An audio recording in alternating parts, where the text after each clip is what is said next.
8 துறைக்கான அஃபிலியேஷன் இருக்கிறது. மீமாம்சா, அத்வைத வேதாந்தம், வியாக்கரணம், சாகித்யம், ஜோதிஷம், நியாயம்.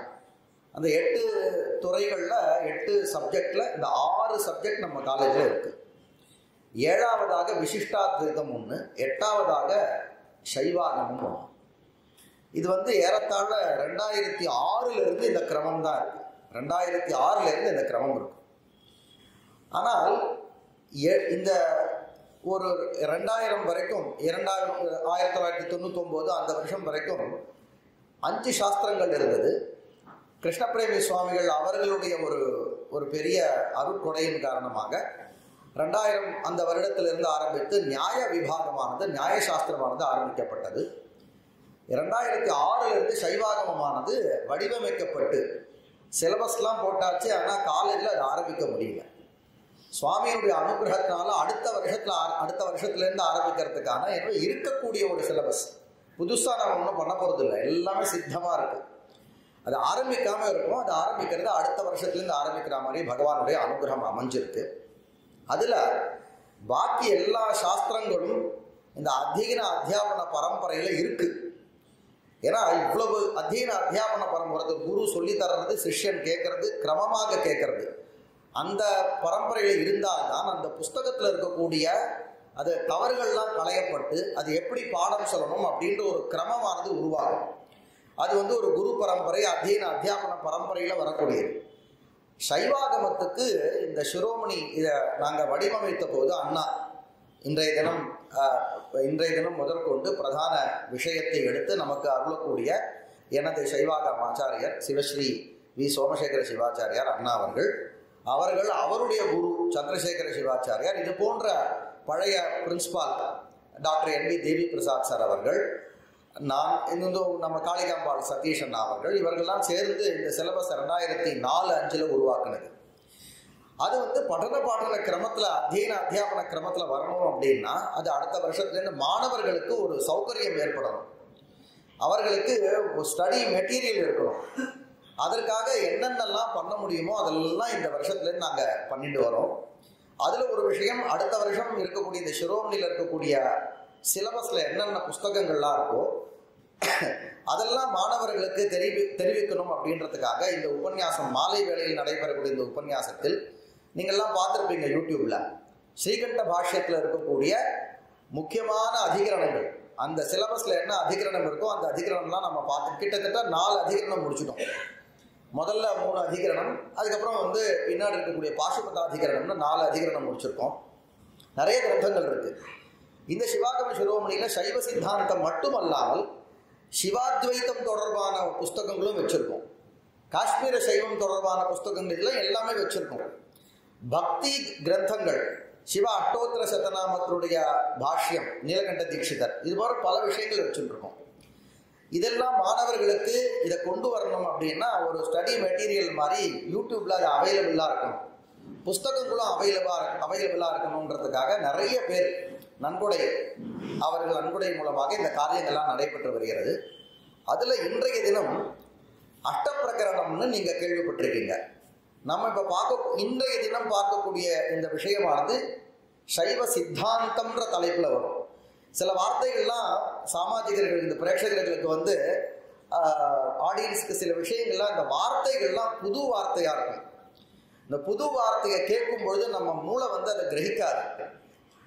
ஒரு 10 வார்த்தை சொல்கிறாருன்னா ஒரே ஒரு வார்த்தை புது வார்த்தையாக இருந்தால் நம்ம மூளை அதை கிரகிக்காமல் இருந்ததுன்னா உடனே மனசு ஒரு ஆலசியம், சோம்பேறித்தனம் வந்துடும், தூக்கம் வந்துடும். அப்படி வராமல் இருக்கணும்னு நீங்கள் உங்களை தயார் பண்ணிக்கணும். அவர் பேசக்கூடிய அந்த டெக்னிக்கல் டேர்ம்ஸ்லாம் புது வார்த்தையாக இருந்தாலும் கூட இது எனக்கு புரியும் அப்படின்ற ஒரு மனசை திடப்படுத்திட்டு ஜாகிரதை, அந்த ஒரு விழிப்புணர்வோடு இருந்தால் நிச்சயமாக எல்லாம் புரியும். அப்படி நம்ம பார்க்கக்கூடிய விஷயம் சித்தாந்த சைவத்தை நம்ம பார்க்க போகிறோம்.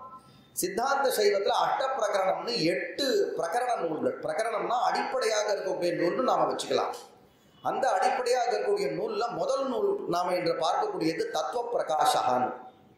இந்த தத்துவ பிரகாசம், தத்துவ பிரகாஷிகா, தத்துவ பிரகாசம் அப்படின்னு 2 விதமாகவும் சொல்லுவாங்க. இந்த நூலை போஜதேவர் எழுதியிருக்கார் அப்படின்னு குறிப்பு இருக்கு.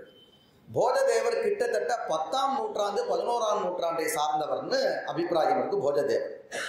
அந்த போஜதேவர் எழுதிய அந்த தத்துவ பிரகாசத்துக்கு கீழே 2 பேர் உரை எழுதியிருக்கார்.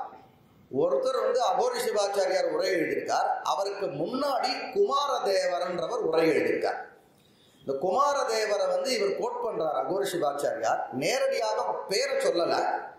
குமாரதேவர் சித்தாந்தங்கள் நமக்கு நிறைய விதம் இருக்கு தெரியும். சைவம்னு சொன்னாலேயே சைவத்துல பல பிரிவுகள்.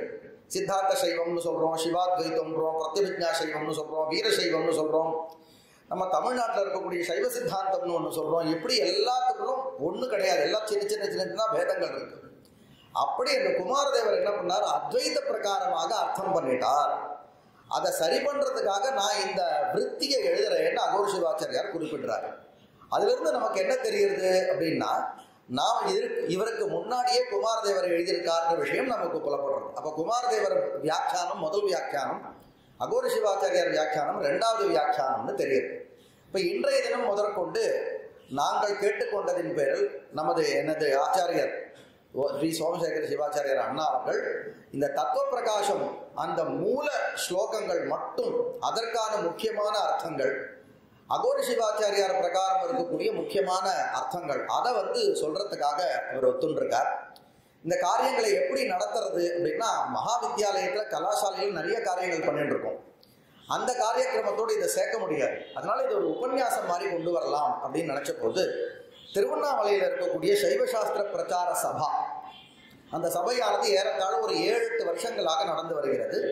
அந்த சபையின் வாயிலாக நிறைய சைவ காரியங்கள் செய்வது போலவே இந்த தத்துவ பிரகாசம் இந்த நூலினுடைய இந்த விஷயத்தை எல்லோருக்கும் இதை நாம எப்படி கொண்டு போறோம் அப்படின்னா, நம்ம காலேஜில் எந்த விதமான மதபேதம், அபிப்பிராய பேதம், அதனால் ஏற்பட்டிருக்கக்கூடிய வைமனசியம்னா நம்ம காலேஜில் கிடையாது. இது ஒரு புத்தி பூர்வகமாக ஒரு ஞானத்தை சம்பாதிக்கிறதுக்காக மட்டும்தான் நாம இதை உபயோகப்படுத்துறோம். அப்படிதான் இருக்கு. அப்படி இந்த கிரந்தத்துல சைவ விஷயம் எப்படி அவர் கொடுத்திருக்கார் அப்படின்ற ஒரு பேதபாவம் இல்லாம புரிஞ்சுக்கிறதுக்காக மட்டும் அந்த ரீதியில நாம பிரதிபாதனம் பண்ண போறோம். நீங்களும் அந்த ரீதியில வாங்கிக்கணும். அப்படி அடுத்த வருஷத்துல இருந்து நடைபெறக்கூடிய இந்த சிலபஸ் அதை புஷ்டி பண்றதுக்காக, அதுக்கு சப்போர்ட் பண்றதுக்காக இந்த நிகழ்ச்சி. இது 9 நாள் பண்ணலாம். இது பலவிதமாக நமது திருவண்ணாமலையிலிருந்து வந்திருக்கக்கூடிய அவர் சிவானந்த சிவம், அவர் இந்த சைவசாஸ்திர பிரச்சார சபாவை அவர் தான் நடத்தின்னு வரார். அவரை வேற எப்படிலாம் பண்ணாலும் கேட்டபோது, கடைசியா வேண்டாம், யாருக்கும் சிரமம் வேண்டாம், மார்கழி மாசத்துல சாயங்காலத்துல வச்சுட்டா ஒரு மணி நேரம் ஒரு 9 நாள் கேட்டோம்னா இந்த விஷயம் கூடுமான வரைக்கும் நம்ம சொல்லலாம் அப்படின்னு பிளான் பண்ணிட்டு, ஒரு செமினார் மாதிரியோ இல்லைன்னா ஒரு ஒர்க் ஷாப் மாதிரியோ நடத்தப்பட வேண்டிய இந்த நிகழ்ச்சி ஒரு மாலை நேரம் ஒரு கருத்தரங்கமாக லகுவான மார்க்கத்தில் நாம் நடத்துகிறோம். அதனால் இங்கே வந்திருக்கக்கூடிய அனைத்து பிரேட்சகர்களும் சாமாஜிகர்களும் இந்த 9 நாட்களும் அவர்கள் நிறைய சிரமம் பட்டிருக்காங்க. இந்த நூலை காசியிலிருந்து, இந்த அஷ்டப்பிரகரணத்தை காசியிலேருந்து வரவழைச்சு நித்தம் வரக்கூடிய இந்த பிரேட்சகர்களுக்கு கொடுக்கணும்னு ஒரு 50 காப்பி வரவழைச்சிருக்காங்க. அடுத்து 2வது இதே தத்துவ பிரகாசம் காசியில ஹிந்தி வியாக்கியானத்தோடு போட்டிருக்காங்க, அதையும் வரவழைச்சிருக்கார். அது தவிர நீங்க கருத்தரங்கங்களை நோட்ஸ் எடுக்கிற மாதிரி எடுக்க வசதியாக உங்களுக்கு இந்த நோட் புக்லாம் கொடுத்துருக்கார். அது தவிர நீங்க என்ட்ரி பண்ணிட்டா கடைசியில உங்களுக்கு சர்டிபிகேட் கொடுக்குற மாதிரியான வசதியும் பண்ணி வச்சிருக்கா.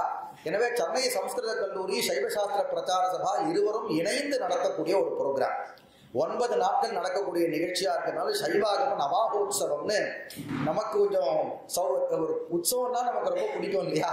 அதனால அந்த நவாகோத்சவம்ன்ற பேர்ல வச்சுட்டு இந்த காரியக்கிரமத்தை நாம நடத்திட்டு இருக்கோம்.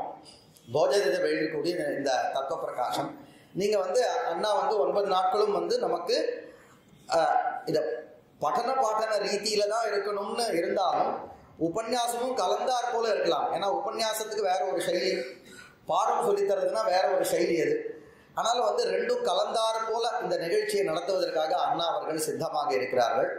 நீங்க கொஞ்சம் உங்களை தயார் பண்ணிட்டு சில வார்த்தைகள் புதுசா இருக்கும். அதே மாதிரி எல்லாம் அண்ணா சொல்ல போறாரு, இருந்தாலும் ஒரு முன்னோடியாக நான் சொல்றேன். எல்லாத்துலயும் வார்த்தைகள் ஒன்னா இருக்கும், அதனுடைய மீனிங் வேற வேற மாதிரி இருக்கும். மாயா அப்படின்ற சப்தமே வேற அத்வைத சாஸ்திரத்துல பாத்தீங்கன்னா எது இல்லையோ அது மாயின்னு இருக்கும். சைவ சித்தாந்தத்துல மாயின்றது நித்திய பதார்த்தம்னு வரும். இருக்கக்கூடிய பதார்த்தம், ஆனால் ஜட பதார்த்தமும் வரும். இப்படி வந்து சப்தங்கள் ஒன்றா இருக்கும், அர்த்தம் வேற வேறமா இருக்கும். பிரம்மா விஷ்ணு ருத்ரன் மகேஸ்வரனுக்கெல்லாம் பாக்கி சாக்தத்தில் வேற அர்த்தம், அத்வைதத்தில் பிரம்மா விஷ்ணு ருத்ரன் ஈஸ்வரனுக்கு வேற அர்த்தம்.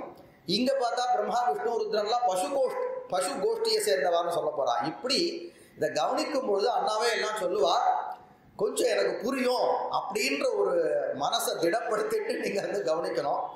அப்படி எல்லாரையும் நான் பிரார்த்தனை பண்ணுறேன். இந்த ரீதியில இந்த நிகழ்ச்சியானது சைவசாஸ்திர பிரச்சார சபாவினுடைய அந்த அறக்கட்டளை வாயிலாக சென்னை சம்ஸ்கிருத கல்லூரியோடு சேர்ந்து நடத்தப்படக்கூடிய ஒரு நிகழ்ச்சி, 9 நாட்கள் நடைபெறக்கூடிய நிகழ்ச்சி. தத்துவ பிரகாசம் என்பது இதனுடைய முக்கியமான விஷயம். போஜதேவரால் ஏற்றப்பட்டிருக்கக்கூடியது. அதற்கு அகோரி சிவாச்சாரியாருடைய விருத்தி, இதை கொண்டு இந்த உபன்யாசம் பாடம் எப்படி வேணா வச்சுக்கலாம். இந்த நிகழ்ச்சியானது நடைபெற இருக்கிறது. எங்களுடைய நோக்கம், கல்லூரியினுடைய நோக்கம் என்னன்னா, இதை நாங்கள் ப்ரிசர்வ் பண்ணி யூடியூப்ல வச்சுருந்தோம். நாளைக்கு ஒரு மாணவர் படிக்கும் பொழுது எனக்கு இது சொல்லித்தரதுக்கு யாரும் ஆள் இல்லையே அப்படின்னு நினைக்கக்கூடாது. புஸ்தகங்களும் உங்களுக்கு அவைலபிளா இருக்கு, மெட்டீரியலும் அவைலபிளா இருக்கு. எதற்கு ஒரு வாத்தியார் அடுத்த வருஷம் யார் வராரோ அவர்கிட்ட நீங்க திட்டமா படிச்சிருந்தாலே போதும். தாம் ஹம்சமாலாக சரதீவ கங்காம்னு சொல்றாரு. பார்வதி படிக்க உட்கார்ந்த உடனேவே ஜன்மாந்திரத்தில் படித்த விஷயம்லாம் ஜடஜடான்னு ஞாபகம் வந்துவிட்டான். அதே மாதிரி எல்லாமே உங்களுக்கு சித்தமாக இருக்கும். அடுத்த வருஷம் நீங்கள் அந்த வாத்தியார்கிட்ட படிக்க உட்காந்தீங்களா எனக்கு ரீகால் பண்ணுற மாதிரி இருக்கும். அது மாதிரியான சௌகரியம் பண்ணணும்னு எங்களுடைய இந்த கல்லூரியினுடைய ஒரு அபிப்பிராயம். அந்த ரீதியில் நடைபெறக்கூடிய பல நிகழ்ச்சிகளில் இந்த நிகழ்ச்சியும் ஒரு நிகழ்ச்சி. இது போன்ற ரீதியில் நிறைய நிகழ்ச்சிகளை ஏற்பாடு செய்வதற்காக ஆயத்த பணிகள் எல்லாம் செய்து கொண்டு வருகிறோம். எனவே தங்கள் எல்லாருமே சைவர்கள் மட்டும் இல்லாமல் இந்த சித்தாந்த சைவத்தை தெரிந்து கொள்ள வேண்டும் என்று உற்சாகம் இருக்கக்கூடிய அனைவரும் உற்சாகத்தோடு 9 நாட்களும் இனி வரும் காலங்களில் நடத்தப்பெறக்கூடிய எல்லா நிகழ்ச்சிகளிலும் கலந்து கொள்ள வேண்டும் என்று கேட்டுக்கொண்டு, இந்த வருடம் இந்த தந்திர பிரகாஷிகா அப்படின்ற 2 வகுப்பு நாங்கள் ஆரம்பித்தோம். ஸ்ருதி பிரகாஷிகா, தந்திர பிரகாஷிகான்னு. கல்லூரியில் வந்து நாம் சாஸ்திரம் தான் சொல்லித்தரோன்றது தெரியும், சில பேருக்கு தெரியாது. கோவில் சம்பந்தப்பட்ட விஷயம் சொல்லித்தராருன்னு நினச்சிட்டுருவா. சாஸ்திரங்கள் தான் இங்கே இருக்குது. இதற்கும் வைதிகத்துக்கும் சம்பந்தம் கிடையாது, இதற்கும் கோவிலுக்கும் சம்பந்தமே கிடையாது. ஆனால் அவர்களுக்கு உபயோகப்படணும்னு சொல்லிட்டு 2 கோர்ஸ் நாங்கள் ஆரம்பித்தோம், தந்திர பிரகாஷிகா, ஸ்ருதி பிரகாஷிகான்னு. தந்திர பிரகாஷிகாவில் சைவாகமம் மட்டும் இல்லாமல் காலாந்தரத்தில் வைஷ்ணவ ஆகமங்கள், தந்திரம்ன்றது எல்லாருக்கும் பொதுவான ஒரு வார்த்தை, சொல்லித்தரணும்னு ஒரு ஆசை. ஆனால் இப்பொழுதுக்கு ஆரம்பத்தில் தந்திர பிரகாஷிகா சைவாகமம் மட்டும் ஆரம்பிக்கலாம்னு ஆரம்பித்தோம். அப்பொழுது அண்ணாவை நாங்கள் பிரார்த்தனை செய்து கொண்டோம். நீங்கள் வந்து சாயங்காலத்தில் வந்து எடுக்கணும் அப்படின்னு அண்ணா எடுத்துன்றிருந்தார். இது வந்து 3வது வருடம் அண்ணாவிற்கு. அண்ணா எடுத்துன்றிருந்தார். அந்த அவர் வந்து எடுக்க ஆரம்பித்த ஒரு நல்ல சுப முகூர்த்தம் அப்படின்னு தான் சொல்லணும். நாம் அவர் தொட்ட உடனேவே அது நல்லா தொடங்கும்னு சொல்லுவார் இல்லையா? இந்த இன்ஸ்டிடியூஷனில் வந்து நமக்கு இந்த தந்திர பிரகாஷிகைன்ற அந்த விஷயத்தை அவர் தொட்ட உடனேவே இந்த வருடம் வந்து அந்த துறையை ஆரம்பிப்பதற்கான ஒரு பெரிய தொகையானது நமக்கு வந்திருக்கு. அதனால் அண்ணா அவர்களுக்கு மனமார்ந்த நமஸ்காரத்தோடு கூடிய நன்றியை தெரிவித்துக் கொள்கிறேன். அப்படி பிரார்த்தனை பண்ண பொழுது இதோடு மட்டுமல்லாமல் மத்தியான வேளையில் வந்து இந்த சைவாகமத்தை ஆரம்பிக்கணும்னு இந்த நன்கொடையாளர் ரொம்ப கேட்டுண்டார். அதனால் மத்தியானத்தில் வந்து நீங்கள் 2 மணிக்கு இந்த சைவ விஷயத்தையும் கொஞ்சம் ஆரம்பித்து கொடுங்கோ அப்படின்னு பிரார்த்தனை பண்ணோம். அதை நடத்தின்னு இருக்கார். இதை தவிர MA சான்ஸ்கிரிட் அந்த பாடங்களையும் அவர் நடத்தின்னு இருக்கார். அவர் வந்து எங்கள் பேரில் இருக்கக்கூடிய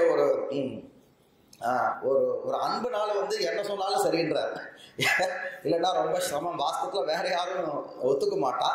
2 மணிக்கு வந்தால் திருப்பி வந்து வாஸ்தவத்தில் சாயங்காலத்தில் தான் நான் சொன்னேன். 6:30 ஒரு 8 1.5 மணி நேரம் தான் நான் சொன்னேன் நான் வாஸ்தவத்தில். அப்புறம் அதை மாற்றி 2லிருந்து 4ன்னு சொன்னேன். இப்போ இந்த வருஷம் பார்த்தீங்கன்னா 2லிருந்து 4:45 வரைக்கும் பாடம் எடுத்துறார். இப்போ வந்து அந்த 4:45 முடிச்சுட்டு மறுபடியும் வந்து இந்த வகுப்புக்காக வந்திருக்கார். எவ்வளோ சிரமம் கொடுத்தாலும் சைவத்திற்காக நான் உழைக்கிறேன் அப்படின்னு அவர் ஒத்துருக்கார். இன்று அவரை பற்றி நாம் சொல்லணும் அப்படின்னா வாஸ்தவத்தில் நம்ம எல்லோருக்கும் அறிந்த ஒரு விஷயம். இந்த சைவாகமம் அப்படின்றது பறந்து அகந்து விரிந்து இருக்கக்கூடிய ஒரு விஷயம். அது சைவத்தில் நமக்கு சில்பம் இருக்கும், ஜௌதிஷம் இருக்கும், வேதம் இருக்கும், அது மாதிரி சைவாகம தியானங்கள் இருக்கும், அது மாதிரி ஞானபாதங்கள், யோகம், இப்படி நிறைய விஷயங்கள் ஒரு சைவத்தில் இருக்கு. இது எல்லாமே தெரிந்தவர் யாருன்னா அண்ணா மட்டும்தான் இன்னைக்கு. ஏன்னா ஞானம், அந்த நாம தார்சனிக விஷயம்னு சொல்லக்கூடிய ஞானபாதம், அதுல விஷயம் தெரிஞ்சிருப்பா. அவளுக்கு வந்து கிரியாபாதம், கோவில் நிச்சயமா தெரியாது, அது சாதகம்லாம் பண்ணி வைக்க தெரியாது, குண்டம் போட தெரியும், சாதகம் இப்படி ஜோதிஷமும் தெரிஞ்சு சில்பம் அதில் சில்பம் சில்பம் வரைகிறது, சில்பத்தில் என்ன பல சிற்பிகள் அண்ணாவுடைய சிஷ்யா. அதனால் இப்படி ஒரு பெரிய தகுதி படைத்தவர் இது போன்ற ஒரு ஸ்தானத்தில் இருந்து வழி நடத்துவது என்பது நாம் அனைவரும் செய்திருக்கக்கூடிய பாக்கியம். அவர் இந்த 9 நாட்கள் அவருக்கே இருக்கக்கூடிய ஒரு பானையில் அவர் சொல்வார்கள், நீங்கள் ஒன்று மட்டும் என்னன்னா எனக்கு புரியும் அப்படின்ற ஒரு நிச்சய புத்தியை வரவழைச்சுட்டு எல்லோருக்கும் புஸ்தகம் கொடுத்துருக்கா, அதை நீங்கள் கேட்டுன்னு வரணும். 9 நாட்கள் பயனடைய வேண்டும். இந்த விஷயம் சான்ஸ்கிரிட் காலேஜில் இருக்கிறதுனால என்ன லாபம் அப்படின்னா, வரக்கூடிய காலங்களில் கல்பகாலம் வரைக்கும் காலேஜ் வரக்கூடிய இந்த 7வது சாஸ்திரம் இது, ஏழாவது அறிவுன்னு சொல்ற மாதிரி 7வது சாஸ்திரம் இது. அந்த 7வது சாஸ்திரத்தை படிக்க வரக்கூடிய வித்தியார்த்திகளுக்கு கல்பகால பர்யந்தம் நிச்சயமாக இது உபயோகப்படும் அப்படின்னு கேட்டுக்கொண்டு இந்த நிகழ்ச்சியை நடத்தி தருமாறு வாத்தியார் அவர்களே அன்போடு மரியாதையோடு பிரார்த்தனை செய்வோம். ஓம் ஸ்ரீ குருभ्यो நமः. நமோ வாச்சேயா சோதிதா யாச்சானுதிதா தஸ்யை வாச்சே நமோ நமः. நம சிவாய ச சிவதராய ச சிவாய ருத்ராய சிவார்ச்சிதாய மகானுபாவாய மகேஸ்வராய சோமாய சூக்ஷ்மாய சுரேஸ்வராய சோணாத்ரிநாதாய நம சிவாய.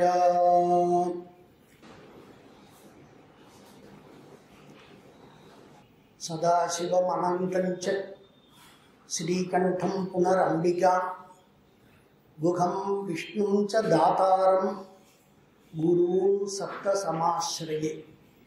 சதாசிவசமாரம்பாம் ஸ்ரீகண்டாச்சார்ய மத்தியமாம் அஸ்மதாச்சார்ய பர்யந்தாம் வந்தே குரு பரம்பராம். சிவம் சக்திம் கணாதீசம் குணம் வாகீஸ்வரீம் கிரமாத் தூர்வாசசம் அகம் வந்தே கைங்களாத்யாம்ச்ச தேசிகாம். சிவம் சிவாம் சிவசுதௌ சிவபக்தாம் சிவாதிமாம் அஸ்மதாச்சார்ய பர்யந்தாம் குருவர்யான் நதோஸ்ம்யம்.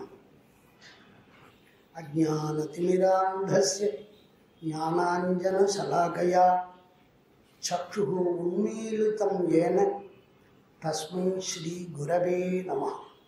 சத்குரு சரணாரவிந்தாभ्यां நமः.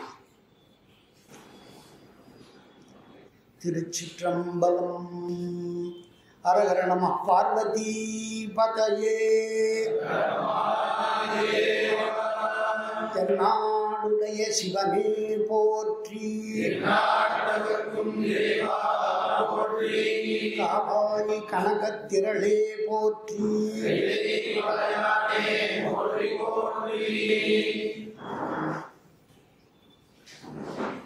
உண்ணாமூலை உமையாளோடும் உடனாகிய ஒருவன்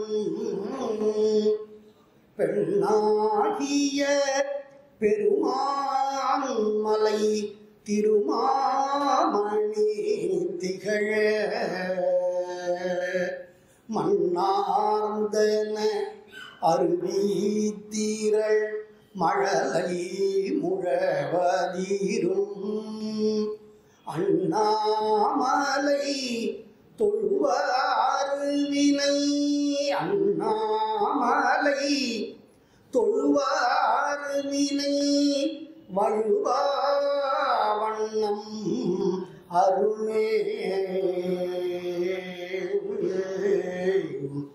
கற்றாங்கே எரியோம்பி கலியை வாராமே செற்றார் வாழ்த்தில்லை சிற்றம்பலமேய முற்றாவெண் திங்கள் முதல்வன் பாதமே பற்றாய் நின்றாரை பற்றா பாவமே.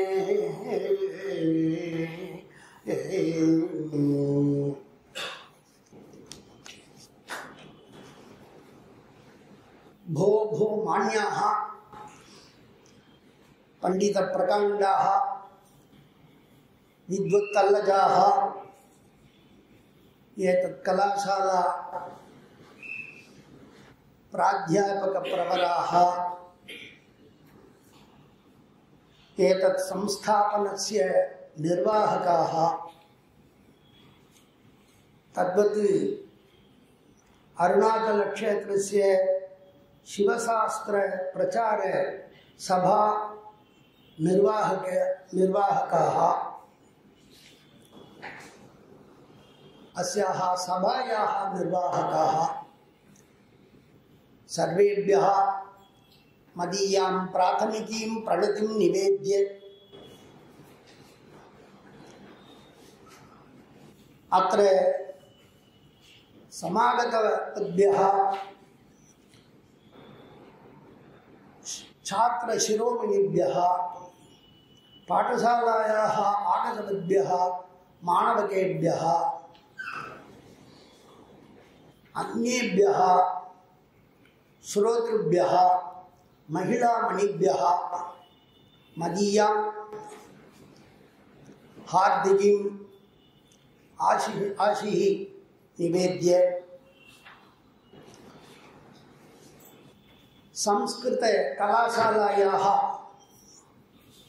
उद्यमेन प्रवर्तितायाम् अस्यां सभायां मम सम्भाषणं भवति इत्यनेन नितरां प्रमुदितोऽस्मि।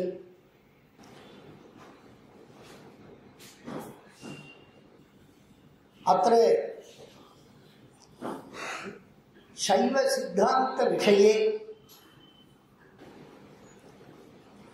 प्रकरण ग्रंथाः बहवः सन्ति।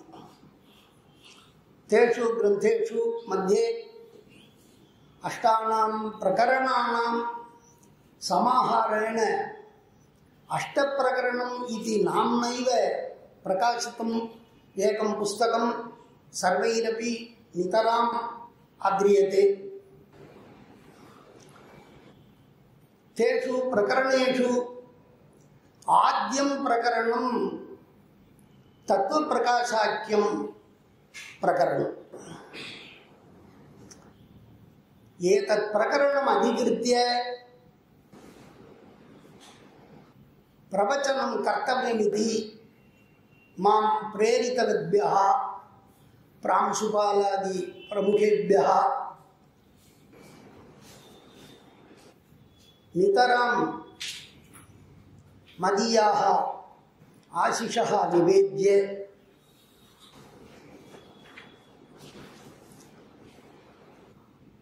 अस्य प्रांशुपालमहोदयस्य अनितरसाधारण उद्यमः सर्वैः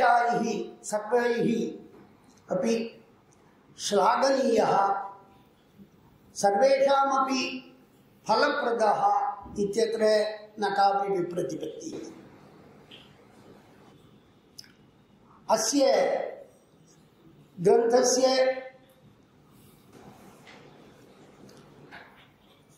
वृत्तिद्वयं विद्यते।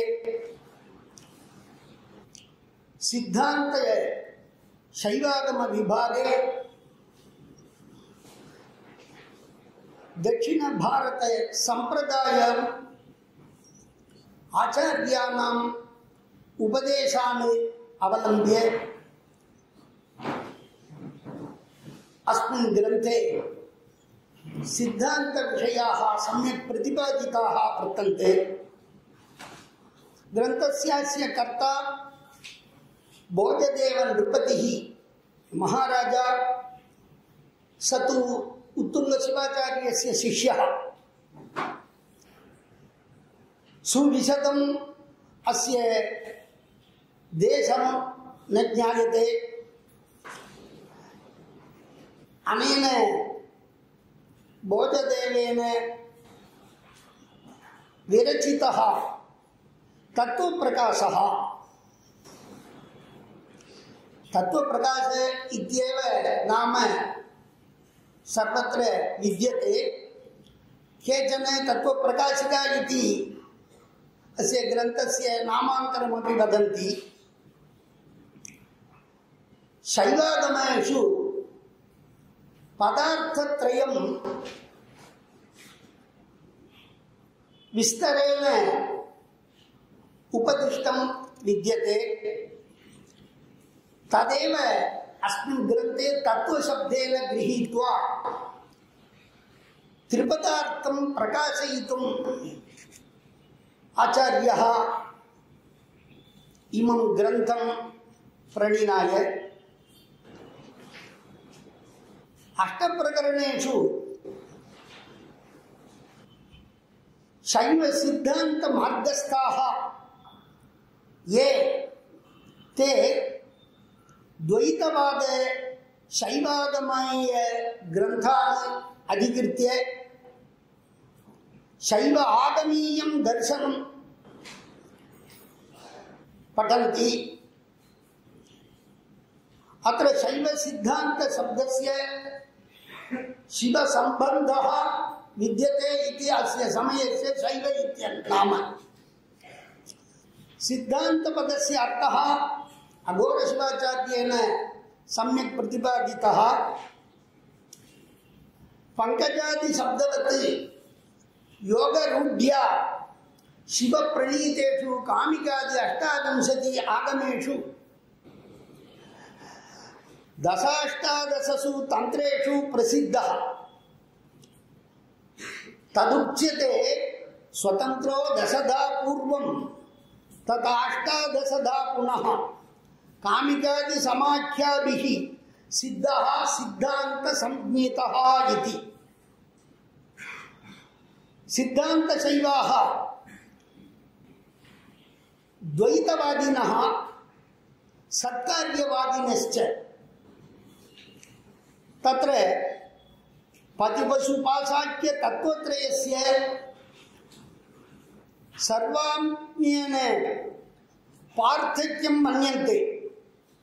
न येषाम् ऐक्यं कदापि भवितुम् अर्हति इति तेषां निश्चितः। तदेव सिद्धान्तः। अतएव प्रथमतः ये शैव सिद्धांत अवलंबिनः, ये शैव सिद्धांत मार्गम् अभ्युपगच्छन्ति ते द्वैतवादिनः इति अभिधीयते।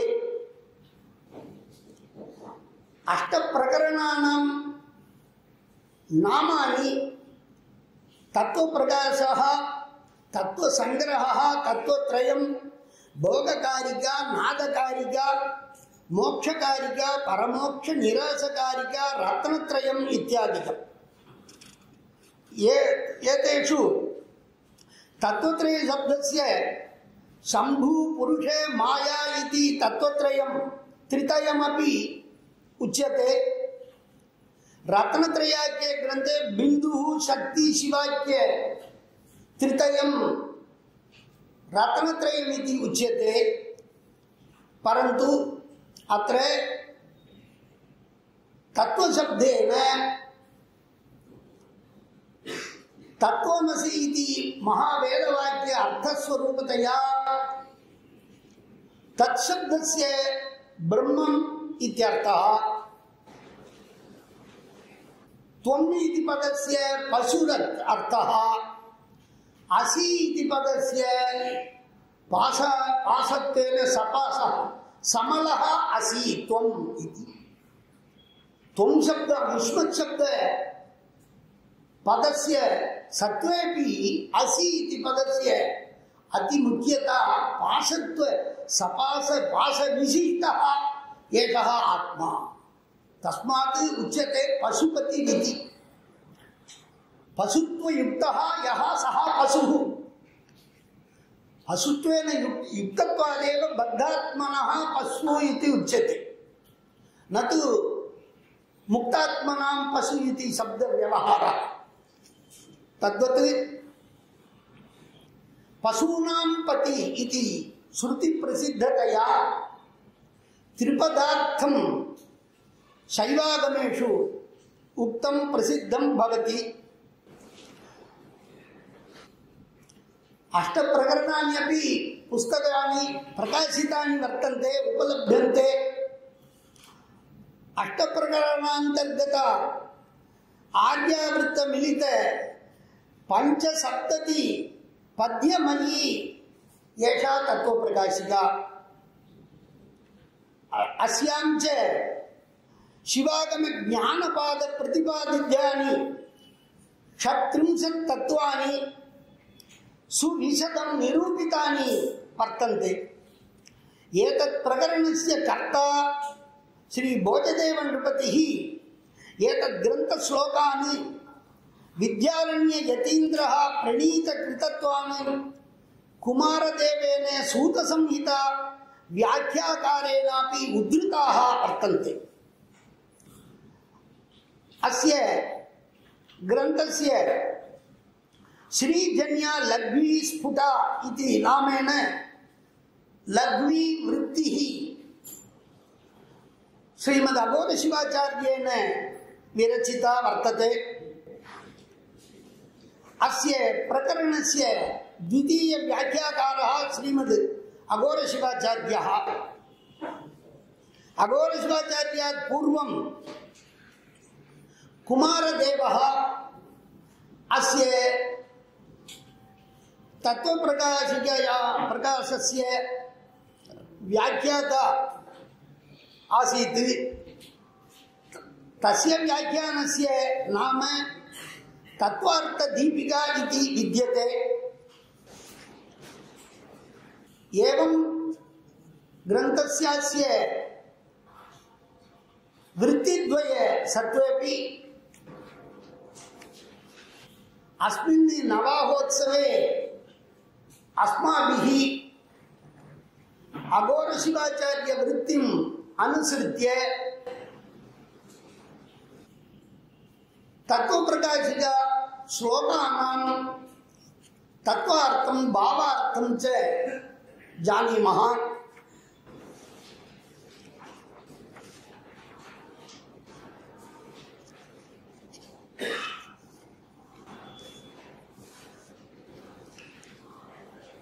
सर्वेषां सौकर्याय तमिळ् भाषायां वक्तुम् उत्सहे।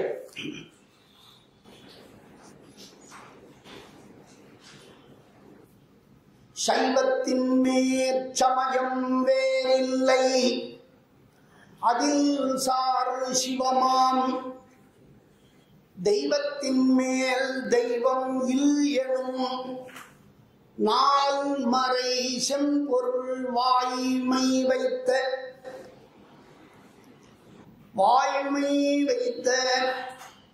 உய்வை சீர் திருத்தேவாரமும் திருவாசகமும் உய்வை தரச் செய்த நால்வர் பொற்றாழியம் உயிர் துணையே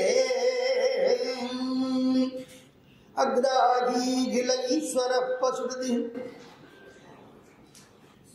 அர்த்தஸ்வரூபக்ரமம் இத்தியாதி அகோர சிவாச்சாரியம் स्मृत्वा द्राविड्यां शैव सिद्धांत ग्रंथानाम् आचार्यः सत्यज्ञान शिवाचार्यः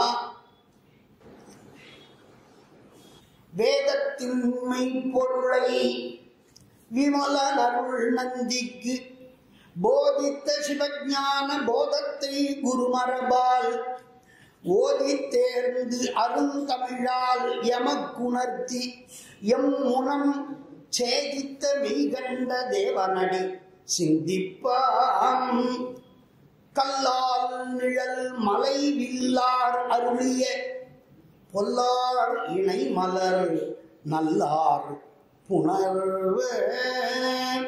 புனைவரிய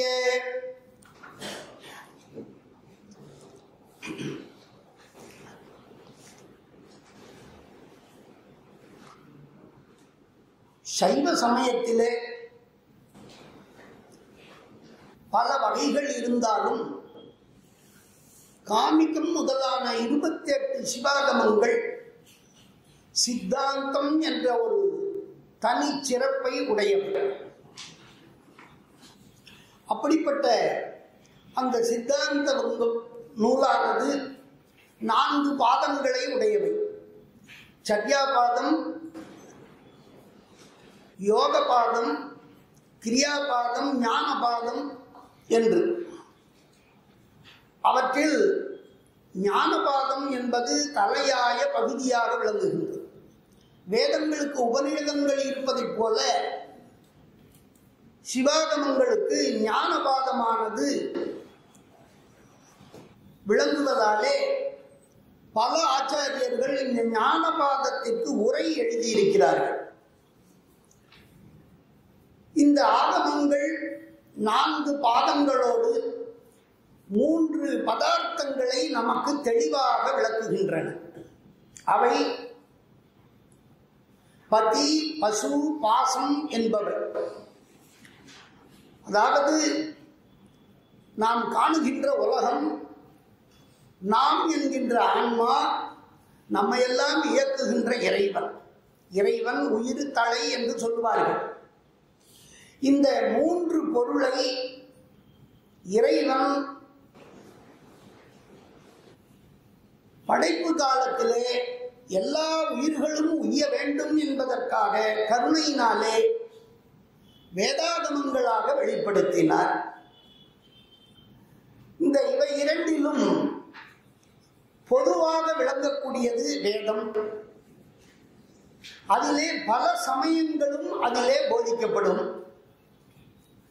ஆகமம் என்பது சமயத்திற்கு சிறப்பு நூலாக விளங்கக்கூடியது.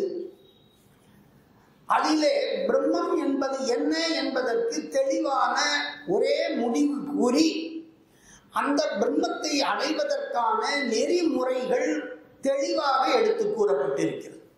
அதுதான் சித்தாந்தத்திற்குரிய தனிச்சிறப்பு. எது பெருநூல், முதல் நூல் என்று சொன்னால் அது வேதாகமங்கள். வேதமோடு ஆகமம் மெய்யாம் இறைவன் நூல் ஓதும் பொதுவும் சிறப்பும் என்றுண்ணுக என்று சொல்வார். அதனால இந்த 2 நூல்கள், அதிலே சிவாகமங்கள் ஞானபாத விஷயங்களை பல ஆச்சாரியர்கள் மிகச் சிறப்பாக விஷயங்களை எடுத்துரைத்திருக்கிறார். எந்த ஒரு பெரிய சாஸ்திரங்களானாலும் விசாரத்திற்கு அந்த விசாரணா சைலியோடு பிரகரண கிரந்தங்கள் இருந்தால்தான் அந்த சாஸ்திரத்திலே நாம் தெளிவு பெற முடியும். ஆகவே இந்த பிரகரண கிரந்தங்கள் மிக தொன்மையாகவே இருந்து வந்திருக்கின்றன. அவற்றையெல்லாம் ஒன்று திரட்ட வேண்டும் என்ற ஒரு பெரும் முயற்சியிலே ஈடுபட்டு தனித்தனியாக இருந்த பிரகரணங்களை அவர்கள் கூறிய அதே பெயரிலேயே அஷ்டப்பிரகரணம் என்றே ஒரு பெயரை வைத்து அந்த நூல்களை எல்லாம் திரட்டி ஒரு நூலாக நமக்கு பலர் வெளியிட்டிருக்கிறார்கள். குறிப்பாக வாரணாசியிலே இருந்து நமக்கு அடுத்த பிரவாக அனாதியாக கிடைத்துக் கொண்டிருப்பது போற்றத்தக்கது. அந்த வகையிலே இந்த பிரகரண கிரந்தத்திலே என்ன ஒரு தனி சிறப்பு என்று சொன்னால்,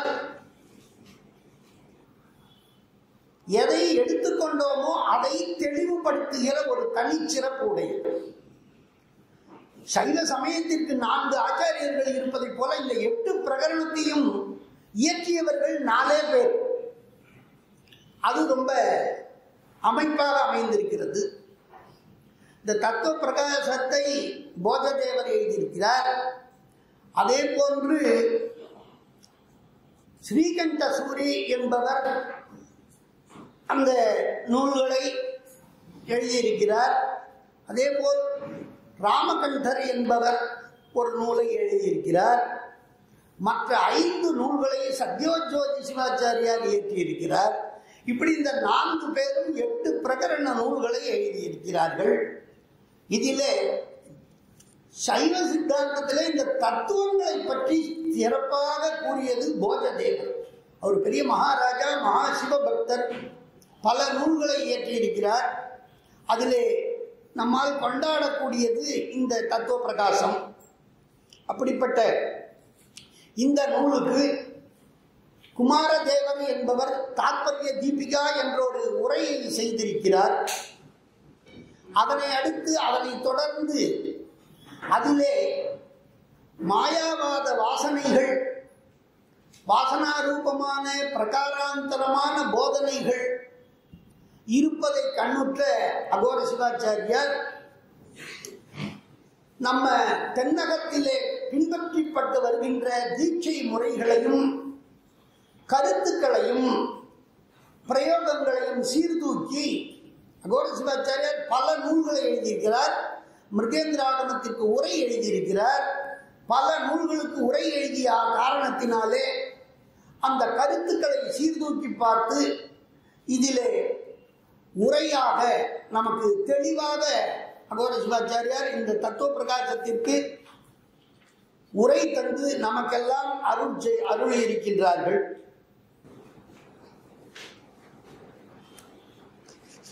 அப்படிப்பட்ட இந்த தத்துவ பிரகாசிக்கை என்பது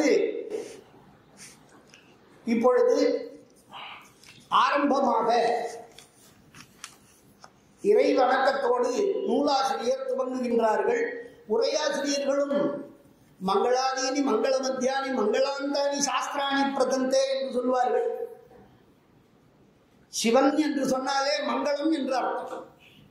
அதனால அந்த சிவஸ்மரணேன ஆரம்பிக்கிறார்கள். சிவஸ்மரணத்தோடு நம சர்வாய தேவாய காரணத்ரய ஹேதவே நிர்மலாய சதானந்த சித்ஸ்வரூபாய சம்பவே என்று குமாரதேவர் வணக்கத்தை தெரிவிக்கிறார். சிவம் பிரணம்ய சத்ரும்சதி தத்வாதீதம் சசக்திகம் வியாக்கியாம் தத்துவ பிரகாசஸ்ய ஸ்புடாம் லக்வீம் கரோம்யகம் என்று அகோர சிவாச்சாரியாரும் உரை எழுத மங்களத்தை செய்து நூலாசிரியரான போஜதேவரனுடைய மங்கள ஸ்லோகத்தை விளக்க முற்படுகிறார்கள். நூலாசிரியர் முதலாவதாக கூறிய தத்துவ பிரகாசத்தினுடைய மங்கள ஸ்லோகம் முதலாவது ஸ்லோகத்தை இப்பொழுது பார்ப்போம். இங்கே முதற்கண் சம்ஸ்கிருதத்தில் பத பதார்த்தங்களை ஸ்லோகத்தோடு அறிந்து அதனுடைய தாற்பயார்த்தத்தை சம்ஸ்கிருதத்தில் அறிவித்த பின்னர் தமிழில் பதபதார்த்தத்தையும் கருத்துரையையும் அது சார்ந்த விளக்கத்தையும் அளிக்க முற்படுகிறேன்.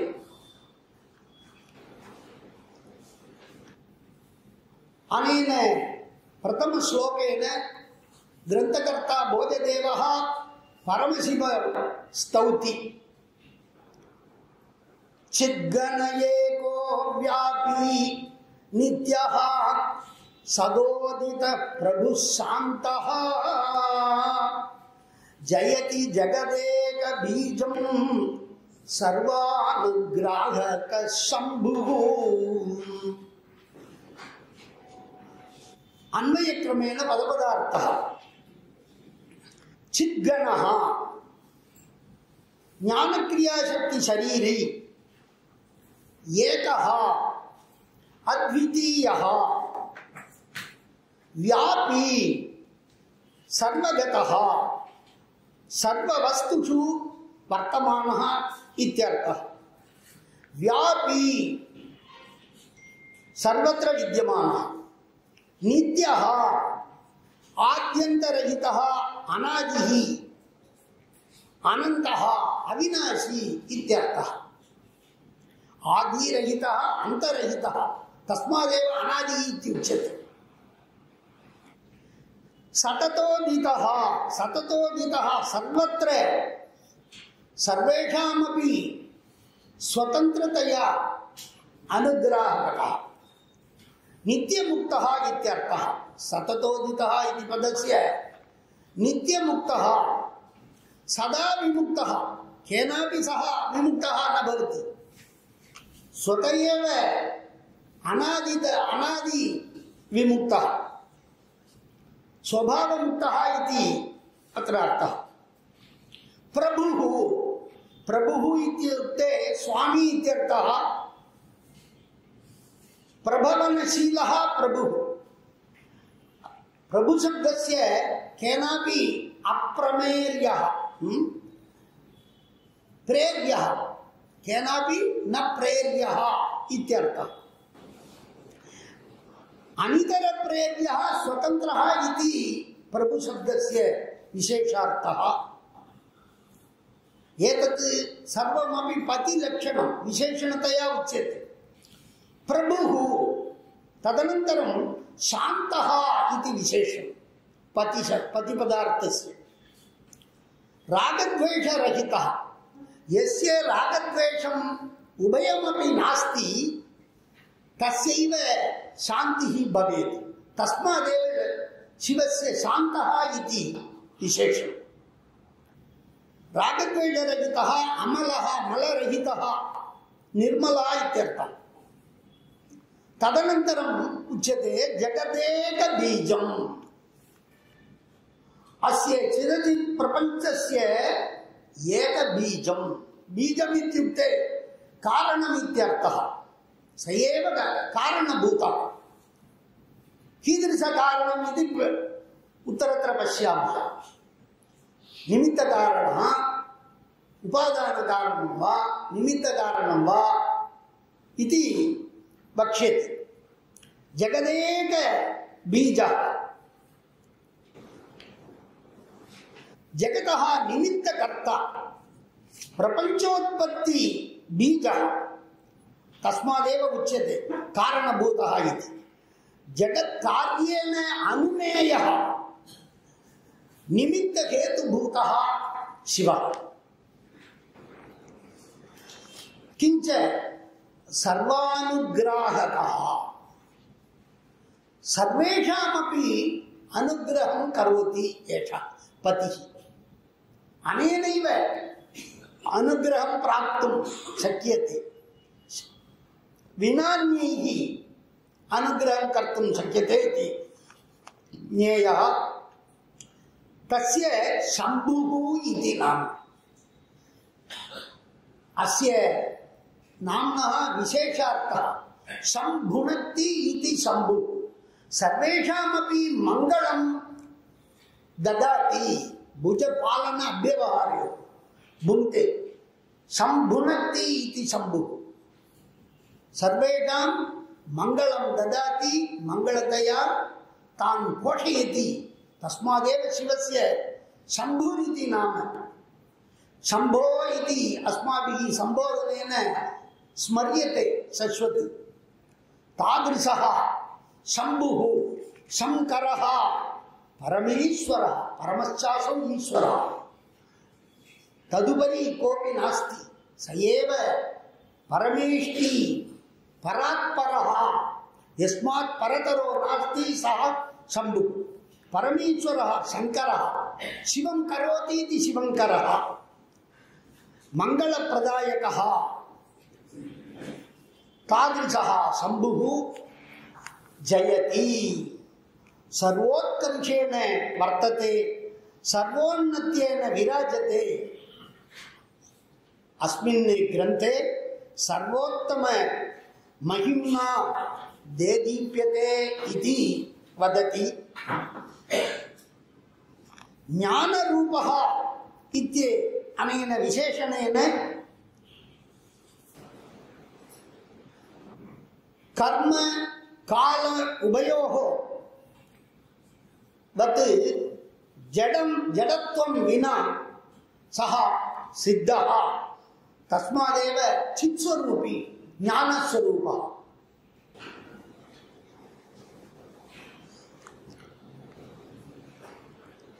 यत् अचित् द्रव्यं तद्द्रव्यं चिदः न उत्पद्यते तस्मात् चित्स्वरूपः इति उक्तम्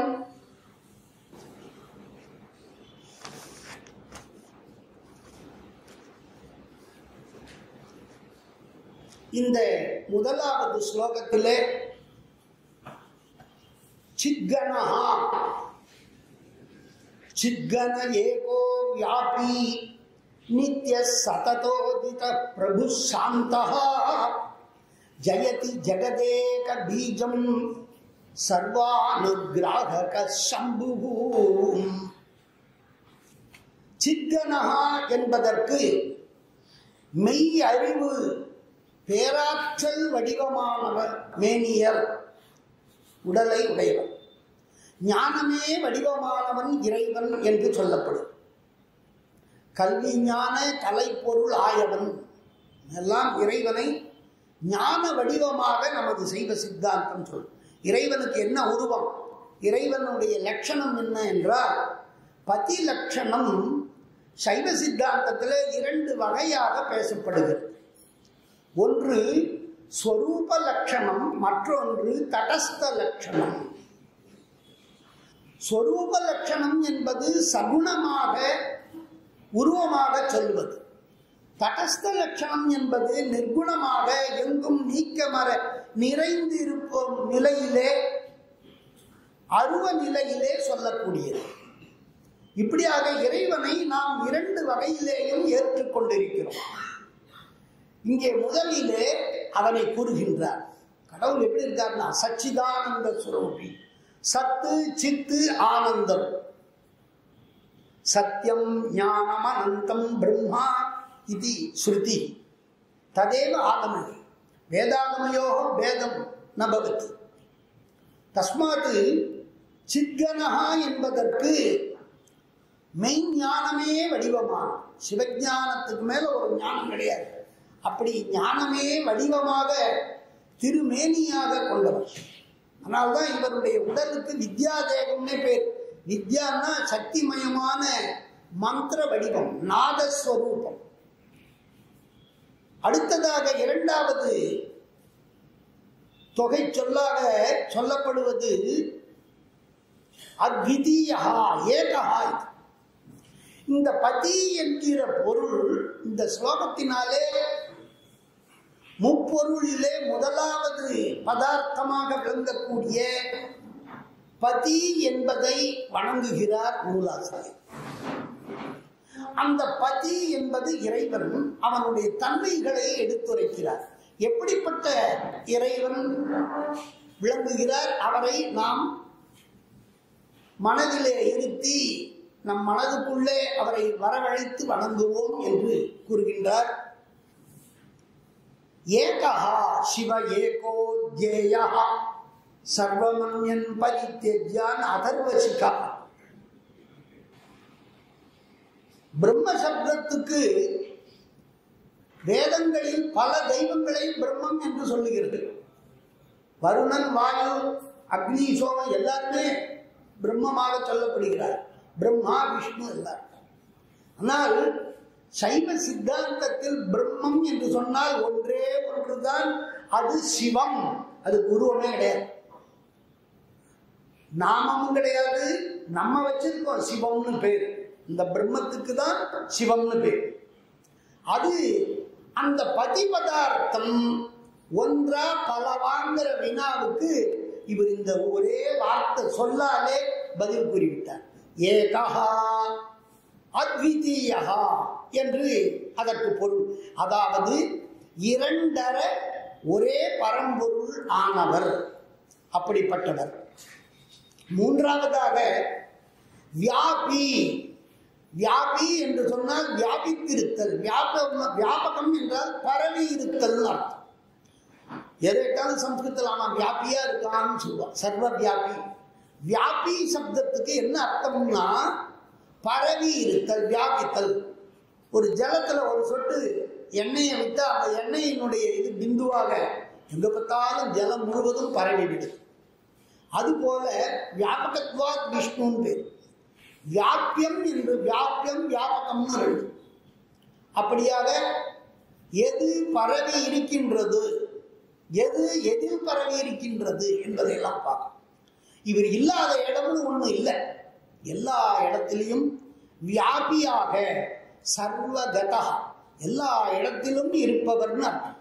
சர்வ வஸ்துஷு வர்த்தனம் வியாபியது. வியாபித்தம்னா எல்லா இடத்திலும் இருக்கக்கூடிய, எங்கும் நீக்கமர நிறைந்தவர். அங்க இல்லை, இங்க இல்லை, இங்க இருக்கார், அங்க இருக்காருன்னு சொல்ல முடியாது. எல்லா இடத்திலையும் இருக்கார். அப்படியாக சொல்லி அடுத்ததாக நித்யா ஆத்யந்தரஹிதா அநாதிஹி அனந்தஹா, அதாவது ஆதியும் அந்தமும் இல்லாதவர். அப்படின்னா என்ன அர்த்தம்? என்றும் உள்ளவர்னு அர்த்தம், அழிவு அற்றவர்னு அர்த்தம். ஆதியும் அந்தமும் இல்லா அருட்பெரும் ஜோதியை என்பார் மாணிக்கவாசகர். ஆதின்னு ஒண்ணு இருந்துட்டா அந்தம்னு வரும். தோன்றிய பொருள் மறைவுடையதாகும். மறையும் தன்மை மாறும் தன்மை இருந்தால் அது நிச்சயமாக தோன்றிய பொருளாக இருக்கும். இதான் சித்தாந்த கொள்கை.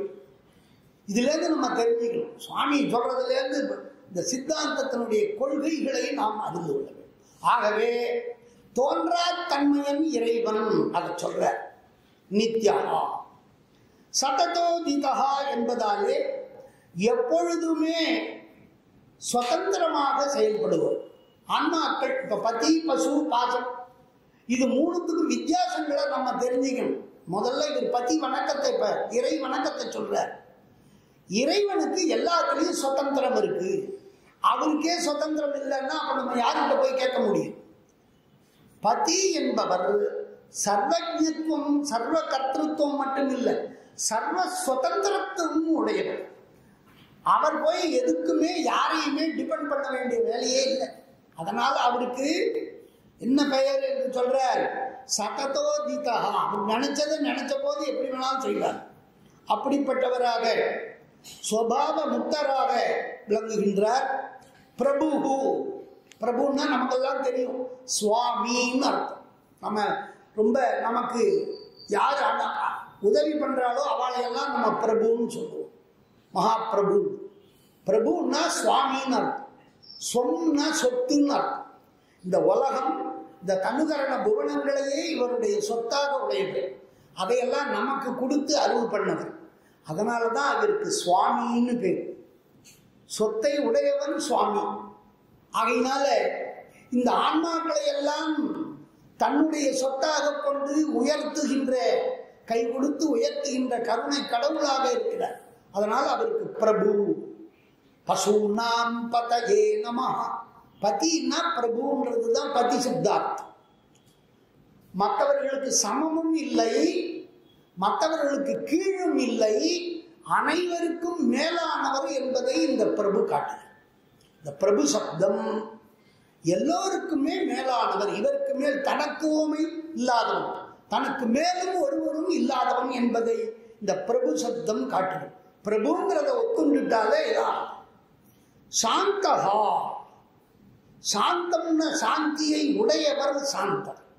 சதாசிவருக்கு சாந்தர்னு பேர். அவர் சாந்தி கலையினுடைய உச்சியில இருக்கார். அவருடைய புவன் அதெல்லாம் பின்னாடி பார்க்க போறோம். சாந்தனுடைய சக்தி சாந்தி. அந்த சாந்தம் எப்படி வரும்? யாருக்கு விருப்பு வெறுப்பு இல்லையோ அவர்களுக்கு தான் அமைதிங்கிறது கிடைக்கும். விருப்பம் இருந்தாலும் அமைதி கிடைக்காது, வெறுப்பு இருந்தாலும் நமக்கு ராகம் துவேஷம் ரெண்டுமே ராகித்யம். ராக துவேஷ ரகிதா யஹா சயேவ சாந்தஹா பவித்தும் அர்ஹதி. தஸ்மாத் அத்திர விருப்பு வெறுப்பு அற்றவர். எதனால விருப்பு வெறுப்பெல்லாம் யாருக்கு வரும்? மாசு இருந்தா விருப்பு வெறுப்பு வரும். ஆசை இருந்தா தானே இதெல்லாம் வரப்போகும். அதனால ஆசா பாசம் இல்லாதவர்கள், பாசம் இல்லாதவர் ஆசை இல்லாதவர். ஆசாசா பரமம் துக்கம், நிராசா பரமம் சுகம். சுகமே வடிவமானவர், ஆனந்தமயமானவர். அப்ப எப்படி வரும்? ஆசை என்பது இல்லாதவர். ஆசை எதனால வருது? மாயை முதலானவர். அதனால இவர் அவையெல்லாம் மலம் இல்லாதவர், நிர்மலகா.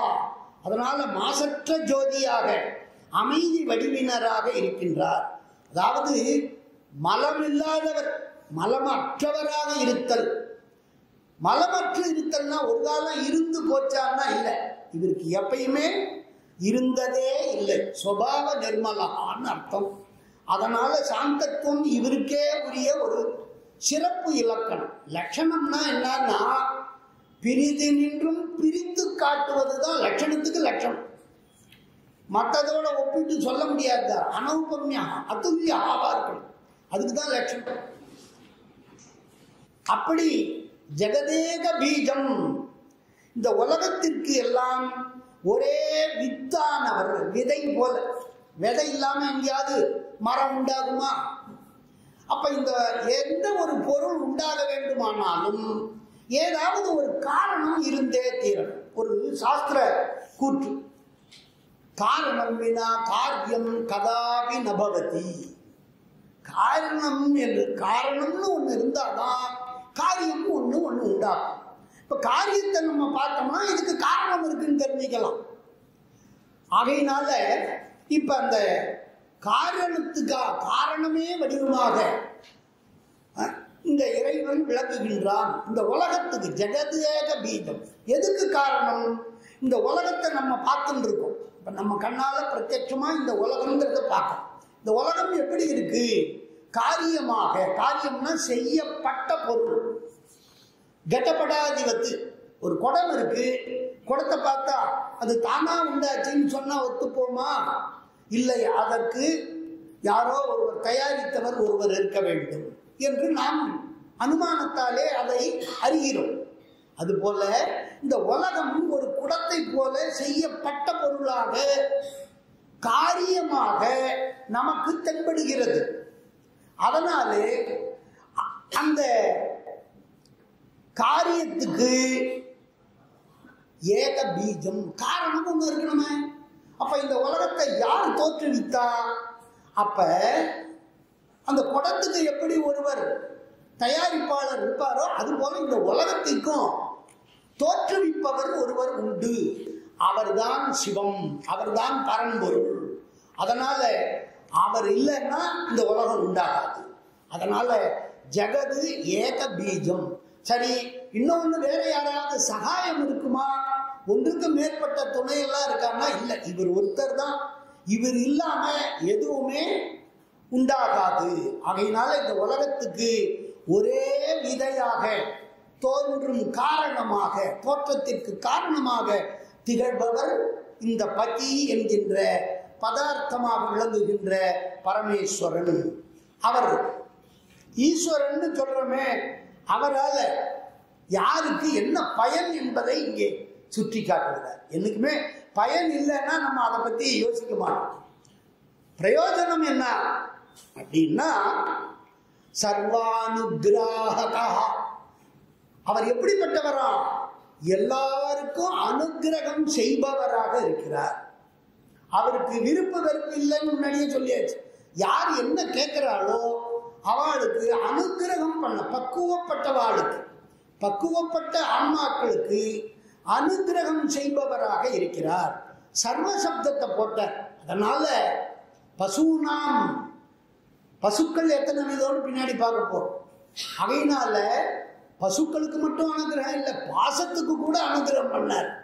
பாசம்ங்கிறது என்ன? தத்துவங்கள், புவனங்கள் எல்லாவற்றுக்கும், பசுக்கும் பாசங்களுக்கும் எல்லாத்துக்கும் அனுகிரகம் பண்ணக்கூடியது.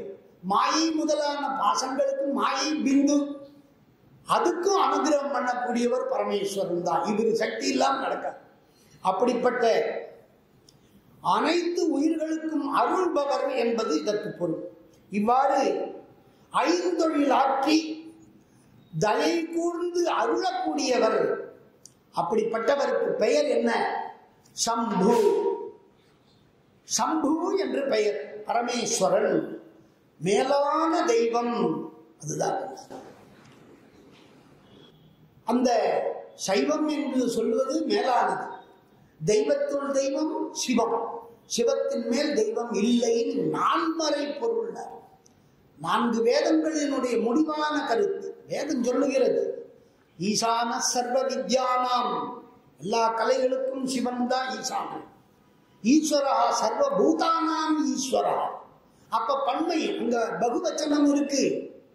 அவையினாலே பல பசுக்களுக்கும் பாசங்களுக்கும் ஈசனாக விளங்கக்கூடியவர் சம்பு ஈஸ்வரா. சஹா சர்வேஷாம் சிவம் கரோதி.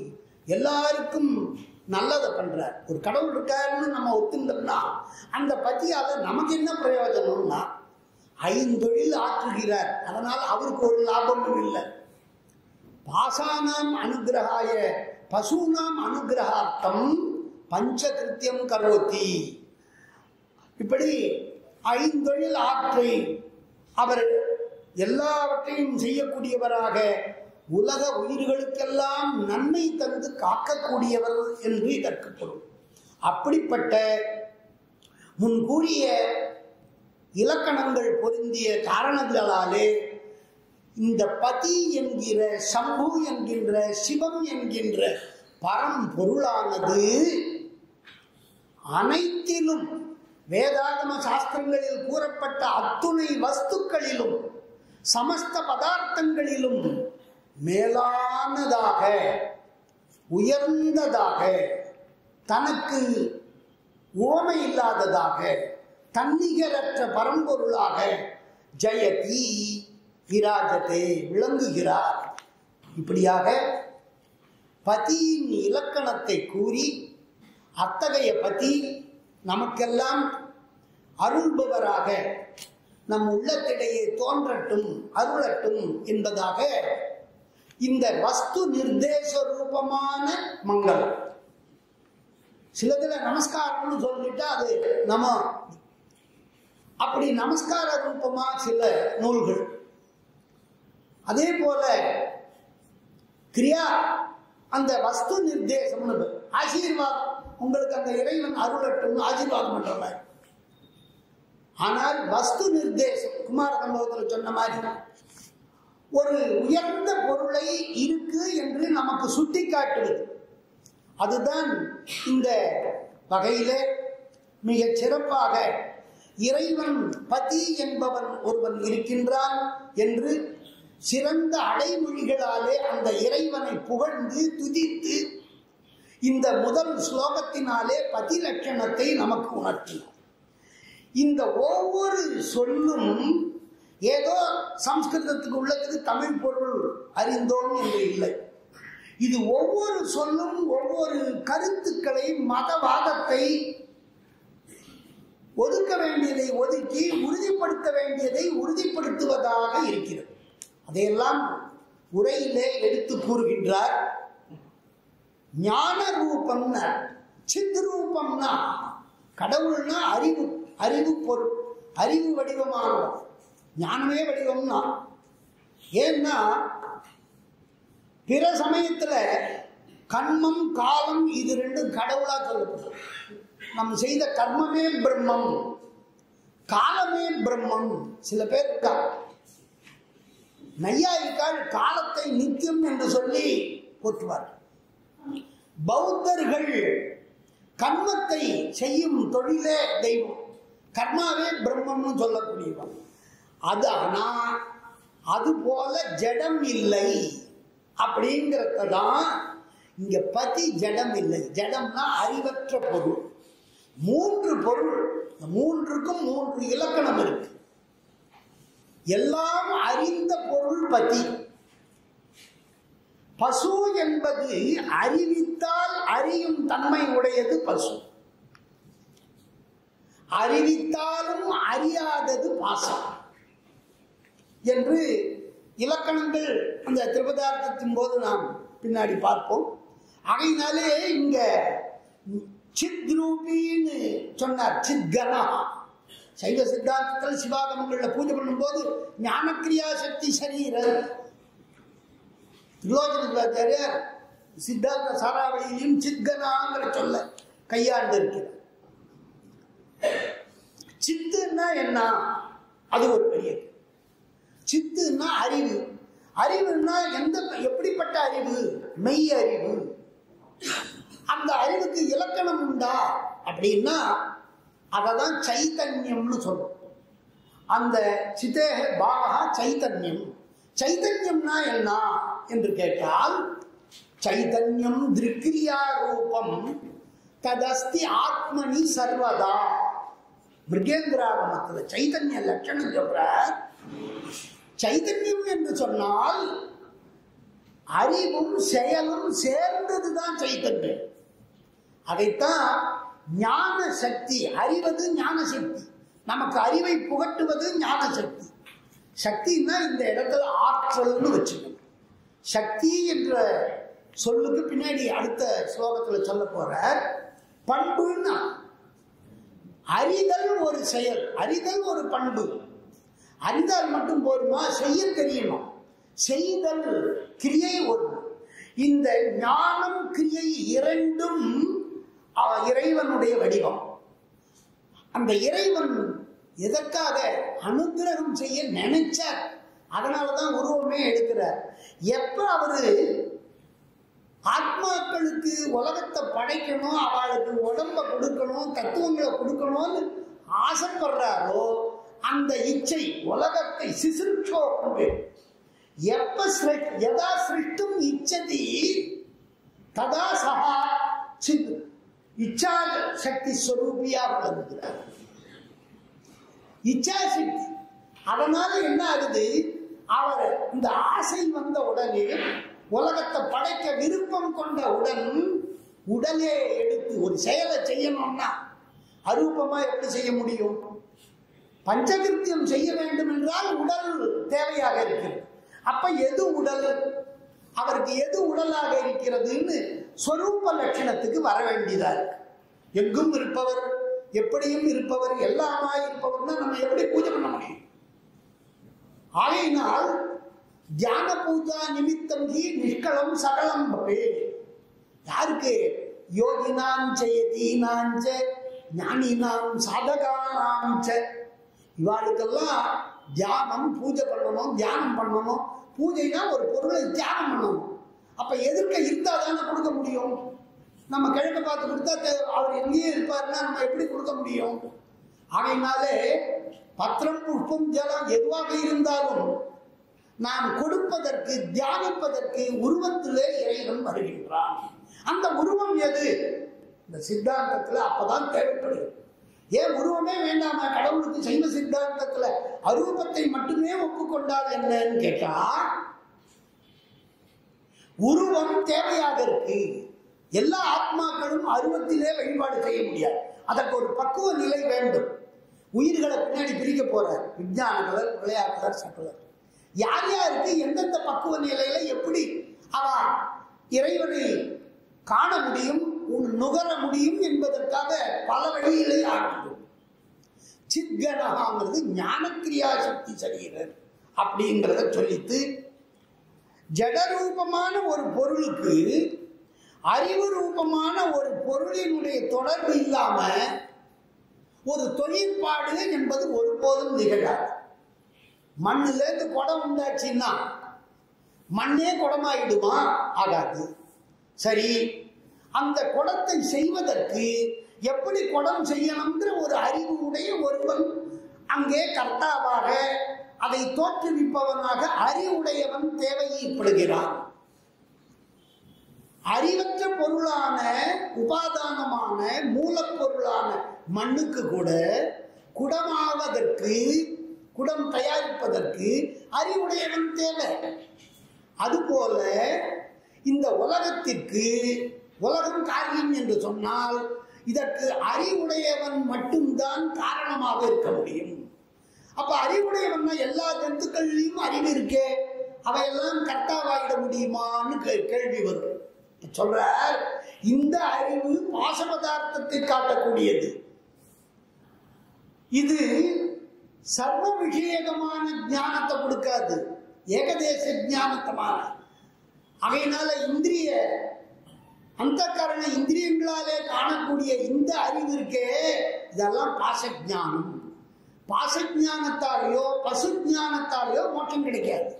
பதிஞானத்தால் தான் மோட்சம் கிடைக்க முடியும். ஆகவே அந்த பதி என்பவன் ஞான பொருள். அவனிடம் இருந்துதான் அச்சித்தான சிதச்சித் ஸ்வரூபமான இந்த உலகம், இந்த ஆன்மாவுக்குரிய இந்த உடல் தத்துவங்கள் இவையெல்லாம் உண்டாகின்றன என்று சொல்லப்படுகிறது. இன்றைக்குமே இந்த சாஸ்திரங்களை பார்க்கின்ற பொழுது யத்யத் சாவயவம் தத் தத் காரியம், யத்யத் காரியம் தத் சகர்த்திருக்கம்னு ஒரு நியாயம். எதெல்லாம் காரணமோ, எதெல்லாம் காரியமோ அதெல்லாம் காரணத்தை உடையது, எதெல்லாம் காரணமோ அதெல்லாம் கர்த்தாவை உடையது. அதனால விஸ்வேஷ காரிய காரண கேத்து பிராமாண்யம் அப்படின்னு சாஸ்திரங்கள் அந்த வகையில இந்த சித் சப்தத்துக்கு ஞானக்கிரியைங்கிறது தான் பிரமாணம்ங்கிறத சொல்லி அந்த சித்தேவ கணம், கணம்னா இந்த இடத்துல தேகம்னா தேகான்னா அப்படிப்பட்டதான ஞான கிரியா சக்தியையே உடலாக கொண்டவர் என்பது இதிலே பொருளாக இருக்கு. அடுத்ததாக இந்த இதுல பல கொள்கை முடிவுகள், சித்தாந்தம்னு பேர், கொள்கை முடிவுகளை பார்க்கணும். பரமசிவனுக்கு சுத்தமான மாயா சரீரம் உண்டுன்னு சொன்னா பொருந்தவே பொருந்தாது. ஏன்னா அப்ப அவருக்கு எந்த எது காரணமா இருந்தது, அதுக்கு எது காரணமா இருந்தது, வரம்பே இல்லாம அனவஸ்தையா போய் முடிஞ்சிடும். அதனால பரமசிவனுக்கு சில பேர் சொல்லுவா மகா மாயை தான் உடம்பு, சிச்சக்தியோ இந்த சித்கணத்தை ஒத்துக்க வேண்டாம், இப்ப மகா மாயைன்னு சொல்லக்கூடிய பிந்துவே உடம்பா இருந்துட்டா என்ன அப்படின்னு அந்த வாதத்தை போக்குறதுக்கு தான், அதை நிராகரிப்பதற்காகத்தான் சித்கணான்னு போட்டார். ஒருபோதும் பொருந்தாது. சுவாமிக்கு சுத்த மாயா சரீரம் சுத்தமாவே இருக்கட்டும், மாயா சரீரம்னு சொன்னா அதுக்கு எது காரணம், ஒரு காரியம்னு சொன்னா அதுக்கு எது காரணம் வந்துடும். ஆகையினால அதுக்கு எது காரணம்னு வரம்பின்றி முடிஞ்சிடும். அதனால ஒருவனேன்னு சொன்னார். ஏகஹா, அந்த பதி பதார்த்தம் பல இல்லை. சில பேருக்கு பலதா இருந்தா என்ன, அநேக கர்த்திருவாச்சகம், பல பேர் பல கர்த்தா, ஏன் கர்த்தா ஒருத்தர் தான் இருக்கணும், பல பேர் கர்த்தாவா இருந்தா என்னான்னு சில பேருடைய கருத்து. அதை மறுப்பதற்காகத்தான் ஈஸ்வரன்றவர் ஒருத்தர் தான், ஒருவனே ஏகஹான்னு சொன்னார். அதனால அநேக ஈஸ்வரவாதம்ங்கிற ஒரு பிரிவுக்கு அதை மறுத்து விடுகிறது. இந்த சைவ சித்தாந்தம் அநேக ஈஸ்வரவாதத்தை மறுக்கிறது அப்படிங்கிறது சித்தமாகும். வியாபின்னு சொன்னதால அந்த இறைவன் எங்க வியாபித்து இருக்கான்னா, சமணர்கள் உடம்புக்குள்ளதான் ஆன்மா இருக்குன்னு சொல்லுவான். சைவ சித்தாந்தம் சுவாமி ஆன்மாவும் சர்வ வியாபின்னு எந்த இடத்துலயும் இருக்குது. அப்படி வியாபின்னு சொன்னதால சரீர அளவுல தான் இருக்கிறார்ன்ற சமணர்களினுடைய கொள்கை மறுக்கப்படுகிறது. அதை தான் தெரிஞ்சுக்கணும். இதெல்லாம் தான் முடிவு. இந்த ஸ்லோகத்தால் நாம் அறியும் சித்தாந்த கொள்கை முடிவுகள். அடுத்தபடியா நித்தியம்னு சொன்னார். நித்தியம்னு சொன்னாலே அழிவற்றவன்னா சில பேர் கணிதவாதின்னு, சில பேர் தோணும் மறையும், மின்னல் தோணுது மறையுது, அது போல கடவுள் பிரம்மம் தோணும் மறையும்னு சொல்லிட்டா என்னான்னு அப்படி கணிக விஞ்ஞானவாதம். இது யாருன்னா பௌத்தர் முதலானவர்கள் இந்த வாதத்தை முன்வைப்பார்கள். அந்த வாதம் பொருந்தாது என்பதை இந்த நித்திய சப்தத்தாலே அதனை நிராகரிக்கிறார். சததோதிதன்ற சப்தத்தால இயல்பாகவே சுதந்திரர், சர்வஸ்வதந்திரர், சதா சுதந்திரர், அலுத்த சக்தி. சக்திமான்னு சொன்னா போறதா, அந்த சக்தி இருந்தது போயிடுத்து, இன்னைக்கு இல்லை, இன்னைக்கு குறைஞ்சிருக்கு, இப்படி எல்லாம் கிடையாது. அவருக்கு ரீசார்ஜே கிடையாது. சதா அலுத்த சக்திமான், அனந்த சக்திமான், அளவு கடந்த சக்தியை உடையவர், குன்றாத வல்லமை உடையவர். அதைத்தான் இந்த சததோதித சப்தத்தால எப்பயுமே இயல்பாகவே சர்வஸ்வதந்திரர். பரமேஸ்வரன் சொன்னாதான் பராசக்தி செய்வார். ஆனால் அவருக்கு யாராவது சொல்றாளா, அவர் யார் பேச்சையாவது கேட்கிறாளா, சக்தி பேச்ச சிவன் கேட்கிறாரான்னா இல்லை, அவர் சொல்றபடிதான் சக்தி கேட்கிறார். சக்தி யாருக்கும் சொல்றதில்லை, அவர் சொன்னதை செய்யறார். அனுகாரிணின்னு பேரு. அவர் கட்டளைக்கு எதிர்பார்த்து செயல்படுறா சக்தி. அதையினால சர்வஸ்வதந்திரர். அவர் நினைச்சா முக்தி கொடுன்னு ஆதிகாரிட்ட சொன்னா சக்தி கொடுத்துடுறார். அதனால யா பாசிகா சைல மோச்சிகா பவேத் தது அனுகிரகா. இப்படியாக பிரபுன்னு சொன்னதால அவர் அடிமையற்றவன் அப்படிங்கிறத, உலகத்துக்கு கர்த்தாவாய் உள்ளவன் ஒருவன் கர்த்தா இருக்கிறான், அஸ்தி கர்த்தா என்பதை இந்த பிரபு என்பது உறுதிப்படுத்துகிறது. இப்படியாக இந்த முதல் ஸ்லோகத்தினுடைய பதபதார்த்தத்தையும் தத்துவார்த்தத்தையும் சிற்றறிவுக்கேற்றவாறு முன்வைத்துள்ளேன். இதன் தொடர்ச்சியை நாளை காண இருக்கிறோம். யசிவோ நாம ரூபாபியாம் யாதேவி சர்வமங்களா தயோ சம்ஸ்மரணா பும்சாம் சர்வதோ ஜெயமங்கலம். ஸ்ரீ குருபியோ நமஹ. இப்போ நாம் இந்த முதல் ஸ்லோகம் பார்த்துருக்கோம். தத்துவ பிரகாசத்தை பற்றி நிறைய விஷயம் சொன்னால், முதல் ஸ்லோகங்களில் என்ன சொன்னார்ன்றதை நான் திருப்பி அனுவாதம் பண்ணுறேன். இந்த ஸ்லோகம் மங்கள ஸ்லோகம்னு நமக்கு சொன்னார். இந்த பிரகரண கிரந்தத்தில் மங்கள ஸ்லோகம்னா ஒரு நூல் நல்லபடியாக முடியணும் அப்படின்றதுக்காக அந்த நூலினுடைய ஆசிரியர் எழுதக்கூடிய ஸ்லோகம் மங்கள ஸ்லோகம். அந்த மங்கள ஸ்லோகம் பலவிதமாக இருக்குன்னு ஆசிரியர் சொன்னார். அதில் வஸ்து நிர்தேச ரூப மங்களம் அப்படி இந்த ஸ்லோகம் அமைஞ்சிருக்குன்னு சொன்னார். வஸ்து நிர்தேசம் அப்படின்னா அந்த நூலில் என்ன விஷயத்தை சொல்ல போறார் அப்படின்றத முன்கூட்டி குறிப்பிடுறதுக்கு வஸ்து நிர்தேசம். இந்த நூல் என்னது? தத்துவ பிரகாசம். இந்த நூலில் யாரை பற்றி பேச போறார்? பரமேஸ்வரனை பற்றி பேச போறார். அப்போ அந்த பரமேஸ்வரனை பற்றியான ஸ்லோகமே முதல் ஸ்லோகமாக இருந்ததுன்னு சொன்னால் அதுக்கு வஸ்து நிர்தேசா. அதை அவர் அண்ணா சொல்லும் பொழுது குமார சம்பவம் மாதிரின்னு சொன்னார்.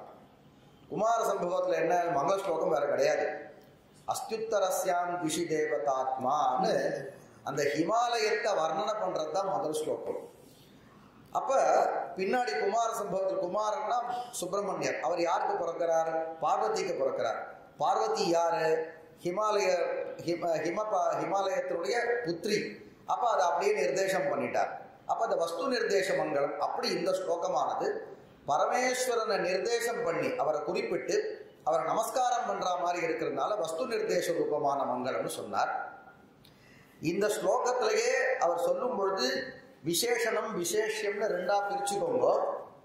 இந்த ஸ்லோகங்கள் இருக்கக்கூடிய வார்த்தைகள் ஒரு வார்த்தையும் ஏதோ சும்மா போட்டிருக்கார் அப்படின்னு இல்லை. விசேஷனம் அப்படின்னா நம்ம அப்ஜெக்டிவ் உரிச்சொல்னு சொல்லுவோம். அந்த ஒரு விசேஷணத்திலேயும் சைவ சித்தாந்தம் எதை சொல்ல வர்றது இல்லையா? ஒருத்தர் வரார், அவர் வெள்ளை வெள்ளையர்னு ஒருத்தர் வந்திருக்கார், கருப்பா ஒருத்தர் வந்திருக்கார், சொக்கா போட்டுன்னு ஒருத்தர் வந்திருக்கார், சொக்கா போட்டுன்னு சிவராமன் வந்திருக்கார், வேஷ்டி கட்டிட்டு கிருஷ்ணமூர்த்தி வந்திருக்கார்.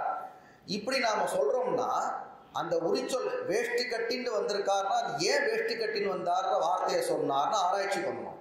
பண்ணால் அதுலேருந்து ஒரு விஷயம் கிடைக்கும். கிருஷ்ணமூர்த்தி வந்தார்னு சொன்னால் போதுமே, வேஷ்டி கட்டின்றது கிருஷ்ணமூர்த்தி வந்திருக்காருன்னு ஏன் சொல்லுவானே? ராமமூர்த்தி வந்தார்னு சொன்னால் போதுமே, சொக்கா போட்டு ராமமூர்த்தி வந்திருக்காரு. அப்போ அந்த விசேஷணத்தை நாம் பிரயோகம் பண்ணும்பொழுது அதில் ஏதோ அபிப்பிராயம் இருக்குன்னு தெரியுது. அப்போ இந்த ஸ்லோகங்களில் வாத்தியார் சொல்லும் பொழுது ஒரு விசேஷனம் ஒரு உரிச்சொல்லா சொன்னார். முதல்ல பாருங்க, சித்கனா. அப்போ அவர் பரமேஸ்வருடைய சரீரம் எப்படின்னா ஞானஸ்வரூபமாக இருக்க அவருடைய சரீரம். ஞானஸ்வரூபமான ஞானத்தையே சரீரமாக கொண்டிருக்கக்கூடிய பரமேஸ்வரன். ஏன் அப்படி சொல்லணும் அப்படின்னா, பாக்கி சில சமயவாதிகள் அவர்கள் சொல்வது போல ஜட ரூபமான சரீரம் அவருக்கு கிடையாது. அந்த மதத்தை நிராகரணம், பாக்கிய மதத்தை நிராகரணம் பண்றதுக்காக சித்கனகான்ற வார்த்தையை போட்டிருக்கார். அதை சொன்னார். ஏன் பாக்கிய மதத்தை நிராகரணம்? நமக்கு இந்த உபன்யாசம் எப்படி அமைஞ்சிருக்கு அப்படின்னா, பின்னாடி படிக்கக்கூடிய மாணவர்களுக்கு சௌகரியமா இருக்கணும் அப்படின்றதுக்காக முதல்ல ஆரம்பத்துல சம்ஸ்கிருதத்துல விஷயத்தை சொன்னார். சித்தாந்தத்தை முதல்ல சம்ஸ்கிருதத்துல சொன்னார், பின்னாடி அதனுடைய தமிழ் அர்த்தத்தையும் சொன்னார். திருப்பி ஸ்லோகத்தை சொல்லிட்டு ஸ்லோகங்களுக்கு பதபதார்த்தங்கள் சொன்னார். அது சம்ஸ்கிருதத்தை ஒரு தடவை சொன்னார், தமிழ்ல ஒரு தடவை சொன்னார். அப்புறம் உரையாசிரியர், இது மூல ஸ்லோகம். இந்த நூல் எப்படி அமைஞ்சிருக்குன்னா, முதல்ல காரிக்கைகள் மூல ஸ்லோகங்கள் அமைஞ்சிருக்கு, அதுக்கு உரையும் அமைஞ்சிருக்கு. அப்ப முதல்ல ஸ்லோகத்தினுடைய அர்த்தம் சொல்லிட்டு கடைசியில நமக்கு சொல்லும் போது உரையாசிரியருடைய அர்த்தத்தையும் சொல்லிருக்கார். அப்படி இந்த சித்கனகான்னு சொல்லும் பொழுது எந்த மதத்தை கண்டனம் பண்றதுக்காக அந்த விசேஷணத்தை உபயோகப்படுத்தியிருக்கார் சித்கனகா. ஏகஹான்னு ஏன் சொன்னார்? ஏன்னா ஒரு சில மதங்கள்ல அநேகேஸ்வரவாதங்கள், ஒரு சாமி கிடையாது. இன்னைக்கு நாமெல்லாம் அப்படி ஆயிட்டோம், அநேகேஸ்வரவாதிகளாக நாம ஆயிட்டோம். ஆனா அப்படி கிடையாது, ஒரே ஒரு ஈஸ்வரன் தான் அப்படின்னு ஒரு சம்பிரதாயம் உண்டு.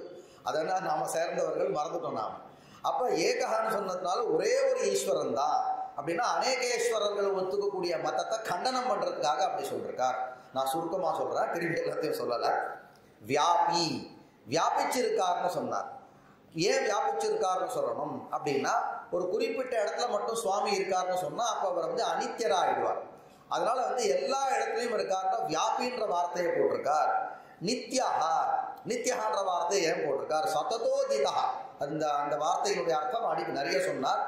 இந்த உதிதஹான்ற வார்த்தைக்கு சதத உதிதஹா, உதிதஹான்ற வார்த்தைக்கு முக்தர்னு அர்த்தம், முக்தாத்மா. முக்தர்னு சொன்னா அடுத்த கேள்வி என்ன வருதுன்னா, ஓ நேத்தி தான் முக்தி அடைஞ்சாரா, முந்தா நேத்தி முக்தி அடைஞ்சாரான்னு கேள்வி வரும். ஏன்னா ஆத்மாக்கள் பசு, அதாவது உயிர்கள்லாம் வந்து ஒரு குறிப்பிட்ட சமயத்துல முக்தி அடையிறது. ஆனா பரமேஸ்வரன் அப்படிப்பட்டவர் இல்லை, ஆதியிலிருந்தே முக்தர் தான் அப்படின்றதுக்காக சத்தத்தான்ற வார்த்தையை போட்டிருக்கார். அதை நாம கத்துண்டோம். ஏன் அப்படி சொல்லணும் அப்படின்னா, நேத்தி முக்தி அடைஞ்சார், முந்தா நேத்தி முக்தி அடைஞ்சார்னா அவருக்கு முக்தியை யார் கொடுத்தாருன்னு கேள்வி வரும். அப்ப இவருக்கு முக்தி கொடுக்கறவர் இன்னொருத்தர் இருக்காருன்னா அப்ப இவர் எதுக்குன்னு கேள்வி வரும். அப்ப அவருக்கு யார் முக்தி கொடுத்தாருன்னு கேள்வி வரும். அதனால நாம ஒத்துக்கக்கூடிய ஈஸ்வரன் சததோதிதான்னு ஒத்துக்கணும்னு அந்த விசேஷணத்தை சொன்னார். பிரபுஹு, சரி இவர் சததோதித்தர்னு சொல்றதுக்கு இவர் வேற யாராவது முக்தி கொடுத்துட்டார் அப்படின்ற மாதிரி அர்த்தம் வந்துட போகுதுன்றதுக்காக பிரபுன்ற வார்த்தை பிரபவனசீலகான்னு சொன்னார். எல்லாமே செய்வதற்காக முழு தகுதி இவருக்கே உண்டுன்னார். இவர் தான் நித்தியமுக்தரா இருக்கிறதுக்கு காரணம் ஏன்னா தானே தான் காரணமே தவிர இன்னொருத்தர் காரணம் இல்லைன்றது பிரபுன்ற வார்த்தையில சொன்னார். சாந்தகான்ற வார்த்தை, அந்த வார்த்தைக்கு நிறைய ராகத்வேஷா, இப்படி நான் சுருக்கமா சொல்றேன். இப்படி எல்லா விஷயத்தையும் ஒரு மதத்தை கண்டனம் பண்றதுக்காக தான் இந்த உரிச்சொல், இந்த அப்ஜெக்டிவ், இந்த விசேஷணங்கள்லாம் சொல்றதுக்கு நமக்கு விஸ்தாரமா சொல்லி, அப்படிப்பட்டவர் எப்படி இருக்கார் அப்படின்னா சம்புவா இருக்கார்ன்றது விசேஷம், முக்கியமான சொல் விசேஷம். அவர் எப்படி இருக்காருன்னும் பொழுது ஜெகதேக பீஜம் சர்வானுகிராகான்னு இன்னொரு 2 விசேஷணங்கள். இந்த உலகத்துக்கே பீஜம் மாறி இருக்காருன்னு நமக்கு சொன்னார். பீஜம்னா காரணம்னு சொன்னார். காரணம்னா நிமித்த காரணமா உபாதான காரணமா அப்படின்னு அந்த விஷயத்தை லேசா டச் பண்ணிட்டு பின்னாடி வரக்கூடிய வகுப்புகள்ல அதை நான் விஸ்தாரப்படுத்துறேன் அப்படின்னு வாத்தியார் சொல்லியிருக்கார். அப்ப நமக்கு சொல்லும்பொழுது நிமித்த காரணம் தான் நமக்கு குறிப்பிட்டு காண்பிச்சார். ஜெகதேக பீஜம் ஒரே ஒரு காரணம் தான். இப்படிப்பட்ட ஈஸ்வரன் இருந்தா என்ன போனா என்ன அப்படின்ற கேள்வி வருது. ஏன்னா ஒரு ஸ்லோகம் வந்து இப்படிதான் இருக்கணும். ஒரு செய்யுள்னா ஏதோ சும்மா நாம பேசணும் அப்படின்னு இருக்கக்கூடிய கூடாது. அங்க இருக்கக்கூடிய ஒரு வார்த்தையும் ஒரு புது தகவல்களை கொடுக்கக்கூடியதாகவும், பிற மதங்களை வந்து கண்டனம்னு வாங்கிக்குவானா பிற மதங்கள்ல இருந்து நம்மளை வந்து வித்தியாசப்படுத்தி காண்பிக்கக்கூடியதாக இருக்குன்னு தெரிஞ்சுக்கணுன்றதுக்காக சர்வ அனுகிராகக்காக இப்படி ஒருத்தர் இருந்தாதான்ப்பா உனக்கு தேவையான அனுகிரகம் பண்றதுக்கு அவர் நிச்சயமா தேவைன்னு சொல்லி, அப்படிப்பட்ட ஒரு ஜெயத்தின்னு சொல்லி இப்படி முதல் வகுப்பை வந்து உபன்யாசமாகவும் வகுப்பாகவும் நமக்கு கலந்து நிறைய ஒரு ஆரம்பத்தில் நிறைய தேவாரங்கள்லாம் சொல்லி, இதெல்லாம் வந்து அநேகமாக நான் முதல்ல சந்தேகப்பட்டேன், உங்களுக்கு இந்த வார்த்தையெல்லாம் புரியாமல் போயிடுவோன்னு.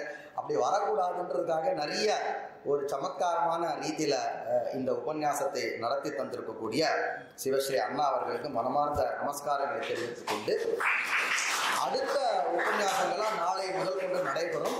நீங்கள் ஒரு தடவை முடிஞ்சதுன்னா இந்த புஸ்தகத்தை படிச்சுட்டு வந்தால் இன்னும் நல்லா இருக்கும். ஏன்னா புஸ்தகம் ரொம்ப சிரமப்பட்டு வரவழைச்சிருக்கா, உங்கள் எல்லாருக்கும் கொடுத்துருக்கா. அதை நீங்கள் ஒரு தடவை படிச்சுட்டு வந்தால் இன்னும் சுலபமாக புரியும். இது மங்கள ஸ்லோகம் தான்.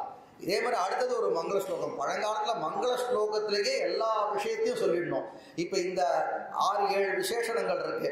இந்த விசேஷணத்தை நீங்கள் இந்த உரிச்சொல்லை நீங்கள் பார்த்தீங்கன்னா இந்த புஸ்தகத்தில் இருக்கக்கூடிய எல்லா விஷயமும் அதில் வரும். அதுதான் வஸ்து நிர்தேசகான்னு பேருன்னு சொல்லி கலாசாலை சார்பாக அவருக்கு மரியாதை செய்ய வைக்கிறோம். ஓம் ஹிரண்ய பாத்திரம் மதோ பூர்ணம் ததாதி மதப்யோ சாமீதி ஏகதா பிரம்மணோபாரதி ஏகதைவ யஜமானாயுஸ்தேஜோ ததாதி பசுப்யோ தீந்திரம் ததிந்திரம் யசார்ச்சத். महान प्रमोद सह पश्यामः अनुवर्तते अयं सभा.